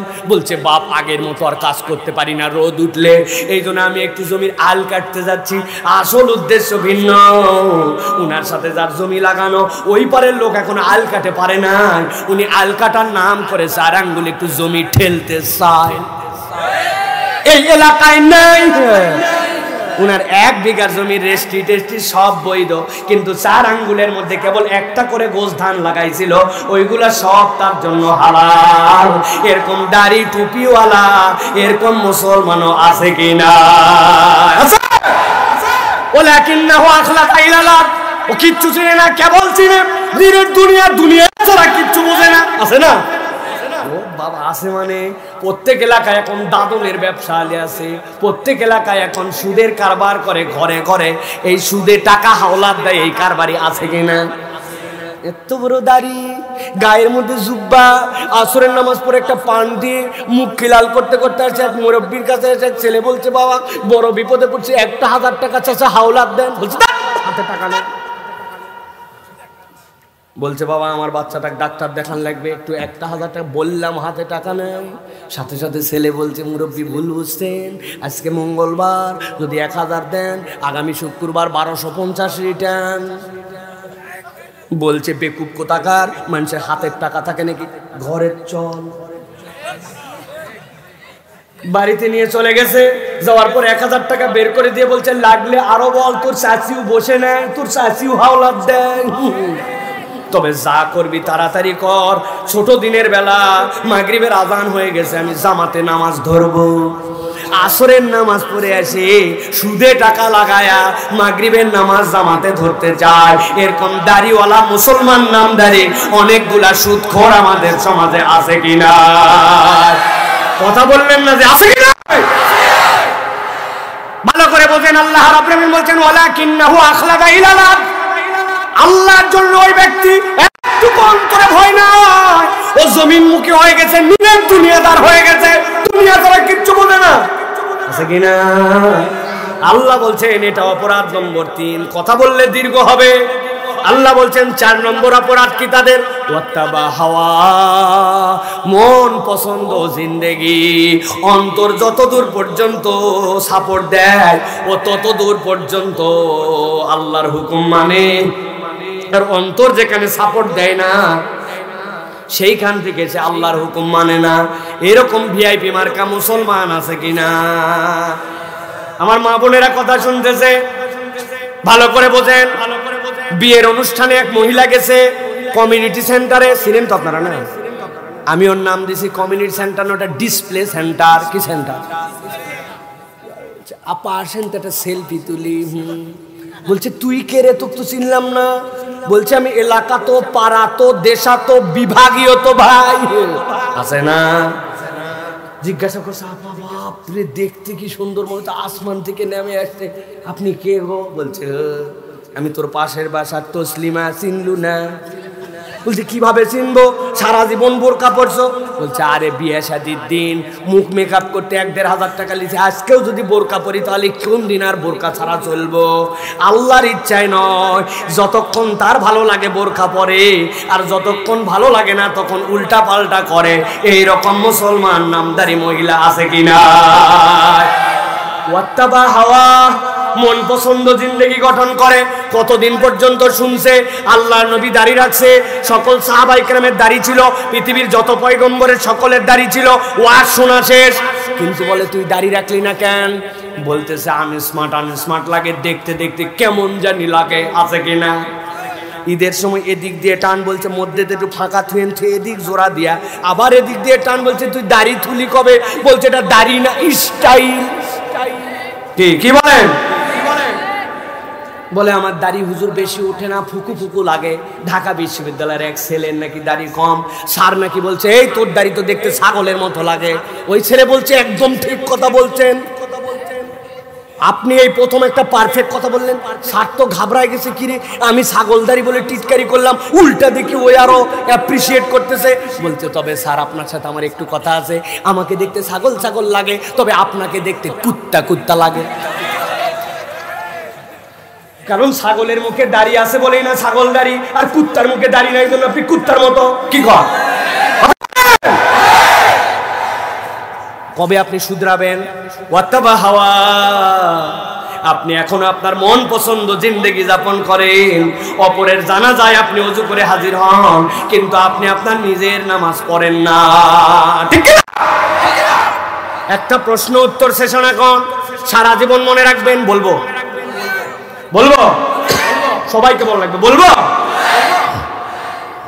পাকিস্তানে এক ওস্তাদ তার ছাত্রকে বলছে অনেকদিন তো বাপ তোকে পড়ালাম, আজকে উল্টা তোকে প্রশ্ন করব, উত্তর দেওয়া লাগবে। বলছে ঠিক আছে ওস্তাদজি, চেষ্টা করবো, আপনি বলেন প্রশ্ন। বলছে বল তো বাবা, দুনিয়াতে নামাজ পড়ে না কারা? ওই ছেলে অনেকক্ষণ অপেক্ষা করে বলছে ওস্তাদ আমার ক্ষুদ্র চিন্তায় বলতেছি দুনিয়াতে নামাজ পড়ে না 3 শ্রেণীর লোক। 6 শ্রেণী। 1 নম্বর, যে দুনিয়াতে পাগল অথবা অজ্ঞান, সে নামাজ পড়ে না। বলেন কি? 2 নম্বরে স্যার যে মারা গেছে, মৃত লোক নামাজ পড়ে না, উল্টা তার নামাজ পড়া লাগে। বাবা 2টা দারুণ উত্তর দিয়েছি। 3 নম্বরকে বলে 3 নম্বর আমার দৃষ্টিতে দেখছি যে অমুসলমান, সে নামাজ পড়ে না। এবার বুঝে থাকলে বলেন তো 1 নম্বর নামাজ পড়ে না কে? কথা বলেন, এই বাচ্চারা বলো। 2 নম্বর মৃত, বলেন। 3 নম্বর ওই পিছনে উত্তর দিচ্ছেন 3 নম্বর। এবার আপনাদের কাছে জিজ্ঞাসা করব, ঠান্ডা মাথায় উত্তর দিবেন। আপনারা আমরা এই গ্রামের মাইক যত দূর যাচ্ছে, আমার মা বোনেরা যারা আছেন, আপনারা আমরা কি পাগল? যারা উত্তর দিলেন না সমস্যা আছে নাকি মাথায়? ভালো করে বলেন, আপনারা আমরা কি পাগল? মহিলারা উত্তর দেন, আপনারা আমরা কি পাগল? আপনারা আমরা কি মৃত, মরে গেছি? আপনারা আমরা কি অমুসলমান? তাহলে আমার আর কিছু বলার নাই, বাকিটা বাড়ির যাই বুঝে নিয়েন। আপনি যদি নামাজ না পড়েন এই তিনটার কোনো একটার মধ্যে আপনি আছেন। হয় মরা, যদি বলেন না আমি মরি নাই, আপনি পাগল না আমি পাগল না, তাহলে আপনি হয় মুসলমান না অমুসলমান। আমার কিন্তু কিছু বলার নাই, আপনারা আপনাদের উত্তর ক্লিয়ার করছেন। মসজিদের উদ্যোগে মাহফিল, মসজিদে নামাজ লোক পাওয়া যায় না। আমি একদিন মাগরিবের নামাজ পড়ছি, একাই একামত দিয়ে, একাই আজান দিয়ে, একাই জামাতে নামাজ পড়ছি মসজিদে। এই মসজিদে লোক নাই। ওই যে মসজিদ, জান্নাত থেকে তাকায় দেখি নিচে মাঠের মধ্যে কাজ করতেছে, মাল কাজ মারে মুসলমান, কিন্তু ওই মসজিদে লোক নাই। আমি আল্লাহকে সাক্ষী রেখে বানায় বলতেছি না। ওই যে জাবির বসে আছে, কোথায় দেখলাম, কই গেছে জাবির? এখানে বসেছিল একটু আগে। কই এরা গেছে কোথায়? আমার এগুলা মামাতো ভাইটা, এরা গেছে কোথায়? শালা সম্বন্ধীরা। ওকে বাড়ির থেকে ডাকে নিয়ে আসছে, আয় ভাইয়া। পরে ওকে পিছনে দাঁড় করায় নামাজ পড়ছে এই মসজিদে। ভালো করে বোঝেন, ওয়াত্তাবা হাওয়া। 4 নম্বর অপরাধ কি? মন পছন্দ জিন্দেগি। আমার মন যতটুকু টানে ততটুকু ইসলাম পালন করি, যতটুকু টানে না ততটুকু ইসলাম পালন করি না। ঠিক না? বাচ্চাকে মারতেছে সকাল 8টার সময়, জিজ্ঞাসা করছে বাবা এত বাচ্চা মারেন কেন? বলে মারবে না মানে। একটা প্রাইভেট যেই স্যার লোকই নেয় না, মাসে মাত্র 8টা ক্লাস করে, অনেক জোরাজুরি করে 3000 টাকা দিয়ে প্রাইভেটে দিচ্ছি, বদমাইশ। 8টার সময় ঘুম ভাঙে না, মার বেদম মার। মা মারতেছে, বাচ্চা পাগলের মতো কাঁদতেছে। এই মা 8টা ক্লাস মিস করে জন্য সন্তানকে মারে, কিন্তু বাড়ির থেকে ফজরের নামাজে 2 বছর হলো একদিনও ফজরের জামাতে যায় নাই, এমনকি ঈদের দিনও ফজরের নামাজে যায় নাই। বাপ মা কিচ্ছু বলে না, এরকম পিতা মাতাতে ঘরে না। ভালো করে বুঝে নেন, ভালো করে বুঝে নেন। আল্লাহ রাব্বুল আলামিন বলছেন ওয়াত্তাবা হাওয়া ফামাসালুহু কামাসালিল কালব ইন তাহমিল আলাইহি ইয়ালহাস আও তাতরুকু ইয়ালহাস যালিকা মাসালুল কওমিল্লাযীনা কাযযাবু বিআয়াতিনা ফাকসুসিল কাসাস লাআল্লাহুম ইয়াতাফাক্কারুন।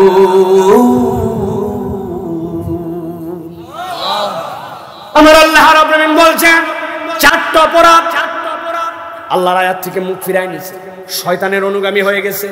3 নম্বরে ওই ব্যক্তিটা নিরেট দুনিয়াদার হয়ে গেছে, দুনিয়া ছাড়া কিছু বোঝে না। বলে ধান কাটার সময় এখন পরে নামাজ পড়া যাবে, এখন মাঠে অনেক কাজ, এই জন্য নামাজ বাদ দিয়ে দেয়। আর 4 নম্বরে ওয়াত্তাবা হাওয়া, মন পছন্দ জিন্দেগি গঠন করে। আল্লাহ বলছেন সমস্যা নাই, আমি তাদের ব্যাপারে এবার আমার সিদ্ধান্তটা জানাতে চাই। আল্লাহ বলছেন ফামাসালুহু কামাসালিল কালব, আল্লাহর কাছে তাদের উদাহরণ হচ্ছে কুত্তার মতো। আরে কিসের ঠিক?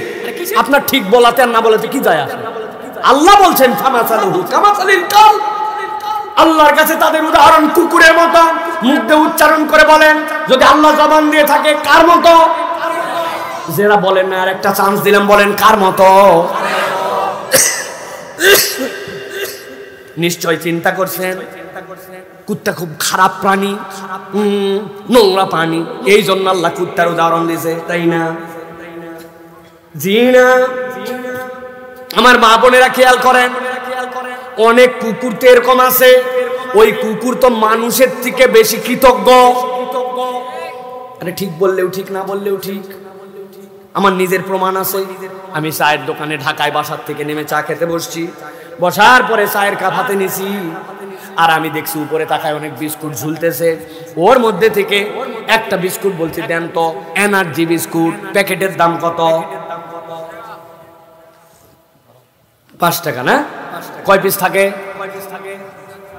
জি না, বহুত দিন আগে 4 পিস বাদ দিছে, 3 পিস খাননি অনেকদিন, জানেন না আপনি? 3 পিস বিস্কুট, ওর মধ্যে একটা বিস্কুট ছিঁড়ে নিয়ে কেবল ডুবাইছি বিস্কুটটা চায়ের মধ্যে। এমন সময় দেখি এক লোক এসে, সাইফুল্লাহ ভাই আপনি এখানে? ওই চিন্তা করছে, হাই হাই মোবাইলের বক্তা সামনে কিভাবে আসলো? বলেন আসসালামু আলাইকুম রাহমাতুল্লাহ। আমি বললাম ভাই অবাক হচ্ছেন কেন? এখানেই তো আমার বাড়ি, আমি এখানেই থাকি। ওয়ালাইকুম আসসালাম রাহমাতুল্লাহ। এই যে তার সাথে আমার কথোপকথন, এই কথোপকথনে আমার 7-8-10 সেকেন্ড চলে গেছে। চায়ের মধ্যে বিস্কুট চুবানো, এবার উঠায় মুখে দিব, দেখি বিস্কুট অ্যাক্সিডেন্ট করছে, অ্যাক্সিডেন্ট করে নিচে পড়ে গেছে। যেই না বিস্কুট নিচে পড়ে গেছে, পাশে ছিল একটা কুকুর, দেখে ওই কুকুর উঠে চলে আসছে এই জায়গায়। আসার পরে 3 সেকেন্ডের মধ্যে সাপ। বাকি আমার কাছে যে সোয়া 2টা বিস্কুট ছিল ওইগুলা কোনো রকম খাইয়ে টাইয়ে আমি চলে গেছি। পরের দিন আবার ওই চায়ের দোকানে আসছি, আসতে দেরি নাই, দেখি একটা কুকুর লেজ ডাউন দিয়ে মাথা নিচু করে কেমন কেমন আমার কাছে কোথায়। আমি দোকানদারে বললাম এই কুত্তা এরকম করে কেন? বলছে হুজুর গতকালকে আপনি যে একটা বিস্কুট খাওয়াইছিলেন। আমি বললাম কই আমি বিস্কুট খাওয়াইছি? বিস্কুটটা আমি খাওয়াইনি, বিস্কুটটা আমার অনিচ্ছাতে পড়ে গেছিল। বলে ওই যে গতকালকে খাওয়াইছিলেন ওইটার কৃতজ্ঞতায় আজকে লেজ নামায়া মাথা নামায় আপনার কাছে কৃতজ্ঞতা জানাতে আসছি। অনেক মানুষ আপনি এরকম খুঁজে পাবেন, তার সারা জীবন উপকার করছেন, হাওলাত দিছেন, তার কল্যাণে আসছেন, কিন্তু আপনার যখন বিপদ কৃতজ্ঞতা আদায় করে না, উল্টা আরো বাঁশ দেয়। ঠিক না? কুকুরের থেকে ওরা নিকৃষ্ট। আল্লাহ তাহলে কেন বললেন যে তাদের উদাহরণ কুকুরের মতো? কথা আমার শেষের দিকে, গভীর মনোযোগে খেয়াল করেন। আল্লাহ বলছেন ফামাসালুহু কামাসালিল কাল ইন তাহমিল আলাইহি আলহাস আও তাতরুকু আলহাস। আরবিতে লাহাস শব্দের অর্থ হচ্ছে পিপাসার্থ। পিপাসা যখন পায় কুত্তার তখন জিহ্বা বের হয়। আল্লাহ বলছেন ইন তাহমিল আলাইহি আলহাস, কুকুরের পিঠে তোমরা কেউ বোঝা চাপায় দাও না, কিন্তু কেউ যদি কুকুরের পিঠে বোঝা চাপায় দেয় বা না দেয়, পিপাসার্থ হলে কুকুরের জিহ্বা বের হবে। কি শীতে কি গরমে। কুকুরকে আল্লাহ বুঝাচ্ছেন অস্থির প্রাণী, সে কখনো স্থির থাকতে পারে না। দেখবেন রাত্রেবেলা শুয়ে আছে, কেউ কোনো ডিস্টার্ব করে না, চুপ করে, তাও কান নড়তেছে, লেজ নড়তেছে, আছে কিনা? আমার আল্লাহ বলতেছেন যদি তুমি ফানসালাকা মিনহা, আল্লাহর আয়াত জানার পরেও, বিধান জানার পরেও মুখ ঘুরায় নাও, শয়তান যদি তোমার অনুগামী হয়, দুনিয়াদার নিরেট তুমি যদি হয়ে যাও, হালাল হারামের বিবেচনা করো না, আর যদি তোমার মন পছন্দ জিন্দেগি গঠন করো, আমি আল্লাহ বললাম তোমার চরিত্র কুকুরের চরিত্রের সাথে আল্লাহ মিল করে দিবেন। দুনিয়ার সব হবে হয়তো, কিন্তু দুনিয়াও তোমার শান্তির স্থিরতার হবে না, তোমার পিপাসা দুনিয়াতেও মিটবে না, কিয়ামতের দিনে যাওয়ার পরেও তোমার কখনো শান্তি হবে না। একটু হিসাব মিলায় দেখেন আমাদের জীবনগুলো এখন স্থির না অস্থির? আমি হুজুর সহ চাই চাই আরো চাই, আরো চাই, আরো চাই, চাওয়ার কোনো শেষ নাই। ঠিক কিনা? আমার আল্লাহ বলছেন এই চরিত্রটা কুকুরের। এখন যদি আমাদের জীবন অস্থির হয় তাহলে হিসাব মিলাতে হবে এই 4টা অপরাধের কোন একটা অপরাধ আমার ভিতরে আছে, নচেত আমার অন্তর তো তাতমাইন হওয়ার কথা, আমার অন্তর তো ঠান্ডা হয় না। ঠিক কিনা? আমার মা বোনেরা যারা আসছেন তাদের কাছে এই জন্য বলবো নিজেরা হিসাব করে মিলান। সংসার তো অনেক করলেন, বাড়িঘর তো অনেক করলেন, প্রত্যেক দিন হিসাব করেন, নামাজের ওয়াক্ত মতো নামাজ আদায় করবেন। এখনো গোয়াল তোলা হয় নাই, এখনো গরু বাছর দেখা হয় নাই, এই করতে করতে আসর কাজা করে দেয়, মাগরিব কাজা করে দেয়, এশার সময় একবারে ঠক করে বসে পড়ে নামাজ পড়তে শুরু করে। নামাজ পড়ে কিন্তু একসাথে 3 ওয়াক্ত আছে কিনা? কাজের অজুহাত দেয়, নানান অজুহাত দেয়, বলে মহিলা মানুষ বাইরে যাওয়াই লাগে, যার সাথে দেখা করার বিধান নাই তার সাথে দেখা করে আড্ডা দেয়। মা বোনেরা এই জন্য বলবো নবীজি বলছেন মহিলাদের জন্য জান্নাতে যাওয়া একবারে সহজ। সালাতটা যদি ওয়াক্ত মতো পড়ে, সিয়ামটা যদি ঠিক মতো আদায় করে, স্বামীর বৈধ নির্দেশগুলা মেনে যদি চলে, আর নিজের আব্রুর হেফাজত যদি করে, আল্লাহ নবী বলছেন যেই জান্নাত দিয়ে ইচ্ছা সেই জান্নাত দিয়ে তুমি জান্নাতে ঢুকে যাবা। সুবহানাল্লাহ। সব করতে রাজি, কিন্তু স্বামীর কথা শুনতে ভালো লাগে না। ঠিক না? বাপরে, 1 বোতল খালি একটুখানি আনতে ভুলে গেছে, মাথার চুলের তেল 22 আইটেম আনছে, কিন্তু কেবলমাত্র অল্প একটু আনতে পারেনি নারিকেলের তেল। বলে তোমার সাথে 20 বছরের সংসার করে কি পাচ্ছে? আছে না? একবারে উড়ায় দিছে, সব উড়ায় দিছে, আর কিচ্ছু পায়নি। ঠিক না? শাড়ির রংটা খালি পছন্দ হয়নি, বলছে এল্লা শাড়ি ফকির নিউ পরে না। আছে না? স্বামীকে কষ্ট দেয়, অদাচার করে, অন্যরকম আচরণ করে, এইটা কোনো নারীর ক্যারেক্টার হতে পারে না। আল্লাহ নবী বলছেন, আমি সিজদা করার অনুমতি দুনিয়ার কাউকে দিচ্ছি না। সিজদা করার আল্লাহ ছাড়া অনুমতি থাকলে মুহাম্মদ সাল্লাল্লাহু আলাইহি ওয়াসাল্লাম পাইতেন না। স্বামী হিসাবে স্ত্রীর দায়িত্ব হতো স্বামীকে সিজদা করা। আল্লাহু আকবার, এত বড় নির্দেশনা। তো উল্টা স্বামীও কিছু আছে, আছে না ভাই? উনি দুনিয়ার কোথাও হাত চলায় না, কিন্তু বউ দেখলে ওনার হাত সুরসুর করে, আছে না? যেই স্বামী স্ত্রীর গায়ে হাত তোলে, ওর থেকে বড় নিকৃষ্ট অধম পুরুষ এই পৃথিবীতে নাই। বলে আমার রাগ হয়। আরে কিসের রাগ হয়? আপনার ভুয়া রাগ। আপনি আপনার রাগকে নিয়ন্ত্রণ করতে পারেন, কিন্তু আপনি ইচ্ছা করে করেন না। বলে হুজুর প্রমাণ দেন। দিব প্রমাণ, দিব প্রমাণ। স্বামী স্ত্রীর গন্ডগোল, ফাটাফাটি, যুদ্ধ, মনে হচ্ছে এখনই তৃতীয় বিশ্বযুদ্ধ লাগে যাবে এরকম। কেউ কাউকে দেখতে পারতেছে না, ওরে করা অবস্থায়। এমন সময় দরজায় কে যেন এসে ডাক দিছে, টুক টুক টুক টুক। চিন্তা করছে আসার সময় পাইনি, কে আসছে রে? একবারের বদলে আবার 3 বার ডাকতেছে, খালি যাই, খালি যাই। আপনি না একটু আগে তৃতীয় বিশ্বযুদ্ধের প্রস্তুতি নিচ্ছিলেন, এমপি থেকে আপনি ফুস কে কথা বলেন? তার মানে আপনি আপনার রাগ চাইলে নিয়ন্ত্রণ করতে পারেন, করেন না, এটা শয়তান এবং আপনার ভণ্ডামি। কথা বলেন, কথায় কথায় ময়াকার গয়ে দীর্ঘই। বানান করে দিব? এই বাচ্চা বানান পারো বাবা? বানান করবো? বানান বাবা। মানুষের যার সাথে আপনি রাত্রে শোন থাকেন, তাকে আপনি এরকম করে গালাগালি করেন। এত সোজা না হিজাব, এত সোজা না হিজাব। এই জন্য স্বামীর প্রতি স্ত্রী, স্ত্রীর প্রতি স্বামী একটা ভালোবাসা, একটা শ্রদ্ধা, একটা পারস্পরিক বোঝাপড়া, এটা বেহেশতের পরিবেশ, ঠিক না? এই জন্য প্রিয় ভাইরা, প্রিয় মা বোনেরা, আপনাদেরকে বলবো নামাজটা ঠিক মতো আদায় করবেন। আর এক ওয়াক্ত নামাজ কাজা করে আরেক ওয়াক্তে কখনো পার করবেন না। পর্দাটা ঠিকঠাক মতো রাখেন। আর কোরআন তেলাওয়াতের জন্য একটা নির্ধারিত সময় নির্ধারণ করে নেন। দুনিয়া একদিক, আপনি একদিক। একটা ওজিফার বই নেন। একটা মেয়ের প্র্যাকটিক্যাল লাইফে কিছু ওজিফা লাগবে। নামাজের পরে আপনি দোয়া তাসবিহ পড়বেন, ফজরের পরে কি পড়বেন, মাগরিবের পরে কি করবেন। বাড়িতে এমনি বরকত হয় না, এগুলো ওজিফা আমল, এইগুলার দ্বারা আল্লাহ বাড়িতে বরকত দেন। শেষ আয়াতে কারিমা আল্লাহ বলছেন, ফাকসুসিল কাসাস লাআল্লাহুম ইয়াতাফাক্কারুন। নবীজি আপনি এই গল্পটা বলেন, এই ঘটনাটা জানা এমনি এমনি দেওয়া হয় নাই। আশা করা যায় এই গল্পটা তেগরের মানুষ যখন শুনবে, ওরা বাড়িতে যে চিন্তা করবে যে আল্লাহ রব্বুল আমিন চাইলে ইজ্জত দিতে পারেন, কিন্তু রব্বুল আমিনের কথার বরখেলাপ করে আমি নিজেই নিজের ইজ্জত হারায় ফেলছি কিনা। আল্লাহ শেষ করতেছেন, সাআ মাসালাল কওমুল্লাযিনা কাযযাবু বিআয়াতিনা ওয়া আনফুসাহুম কানু ইয়াজলিমুন। তবে তাদের কাছে এই কথা এফেক্ট ফেলবে না যারা আল্লাহর আয়াত মানে না। বলা না বলা তাদের কাছে সমান। আল্লাহ বলছেন, আর তারা নিজেরা নিজেদের জন্য জুলুমকারী। আজকে শপথ নিয়ে যেতে হবে, আমরা কি আল্লাহর কথা শোনার লোক নাকি আল্লাহর কথা বাদ দেওয়ার লোক? শোনার লোক না বাদ দেওয়ার লোক? বাদ দেওয়ার লোক না শোনার লোক? যদি শোনার লোক হয় তাহলে বাড়িতে যাই চিন্তা করবেন যে আজকে আমরা যে আলোচনাটা শুনলাম, কুরআনুল কারীম থেকে 2 ঘন্টা বসে থাকলাম, আল্লাহ রাব্বুল আমিন নবীকে বলছেন যে লাআল্লাহুম ইয়াতাফাক্কারুন। আশা করা যায় তারা চিন্তা করবে, আল্লাহ আমি কি আল্লাহর কোনো বিধান জানার পরেও অস্বীকার করতেছি কিনা, আমি কি আল্লাহ রাব্বুল আলামিনের দিক থেকে মুখ ফিরাই নিছি কিনা, শয়তানকে আমার পিছে লেগে গেছে কিনা, আল্লাহর হালাল হারামকে আমি মানতেছি না। আল্লাহ যদি আমরা এটা চিন্তা করি, আজকের মাহফিল সফল, আয়োজন সফল, আজকে আমাদের আশা বসাও সফল। আল্লাহ যেন আমাদেরকে বোঝার তৌফিক দান করেন, বলেন আল্লাহুম্মা আমিন।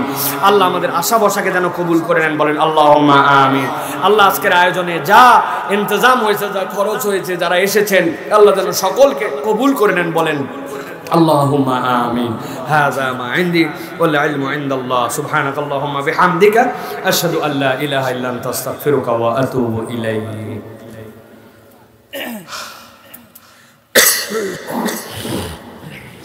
মহিলা প্যান্ডেল এবং পুরুষ প্যান্ডেল উভয় প্যান্ডেলে একটু আমরা প্রত্যেকে ঢুকে যাই। অনেকে আমাদের মাহফিলে শরীক হতে চেয়েছিলেন প্যান্ডেলে এসে। আমি বলে দিচ্ছি দাও এটা। আলহামদুলিল্লাহ, আমাদের এই মহতি আয়োজনে, বিশেষ করে আমাদের মসজিদের উদ্যোগে মাহফিল, এই জন্য আমরা সকলেই যদি একটু কন্ট্রিবিউট করি, সকলের বাড়ির থেকে অনেকে অনেক ধরনের সহযোগিতা করেছেন, কিন্তু এখানে একটা বরকত আছে। 10, 20, 100, 500 আমার যতটুকু সামর্থ্য আছে কেউ মাহরুম করবো না। বাচ্চা কাচ্চার কাছে টাকা না থাকলে ওদের হাতে দেন যে বাবা 20টা টাকা দিয়ে শরীক হও। মহিলা প্যান্ডেলের মধ্যে যারা আছেন দোয়া করবো, সূরা ফাতিহা পড়বেন একবার, সূরা ইখলাস পড়বেন 3 বার, দরুদ শরীফ পড়বেন একবার। সূরা ফাতিহা কয়বার?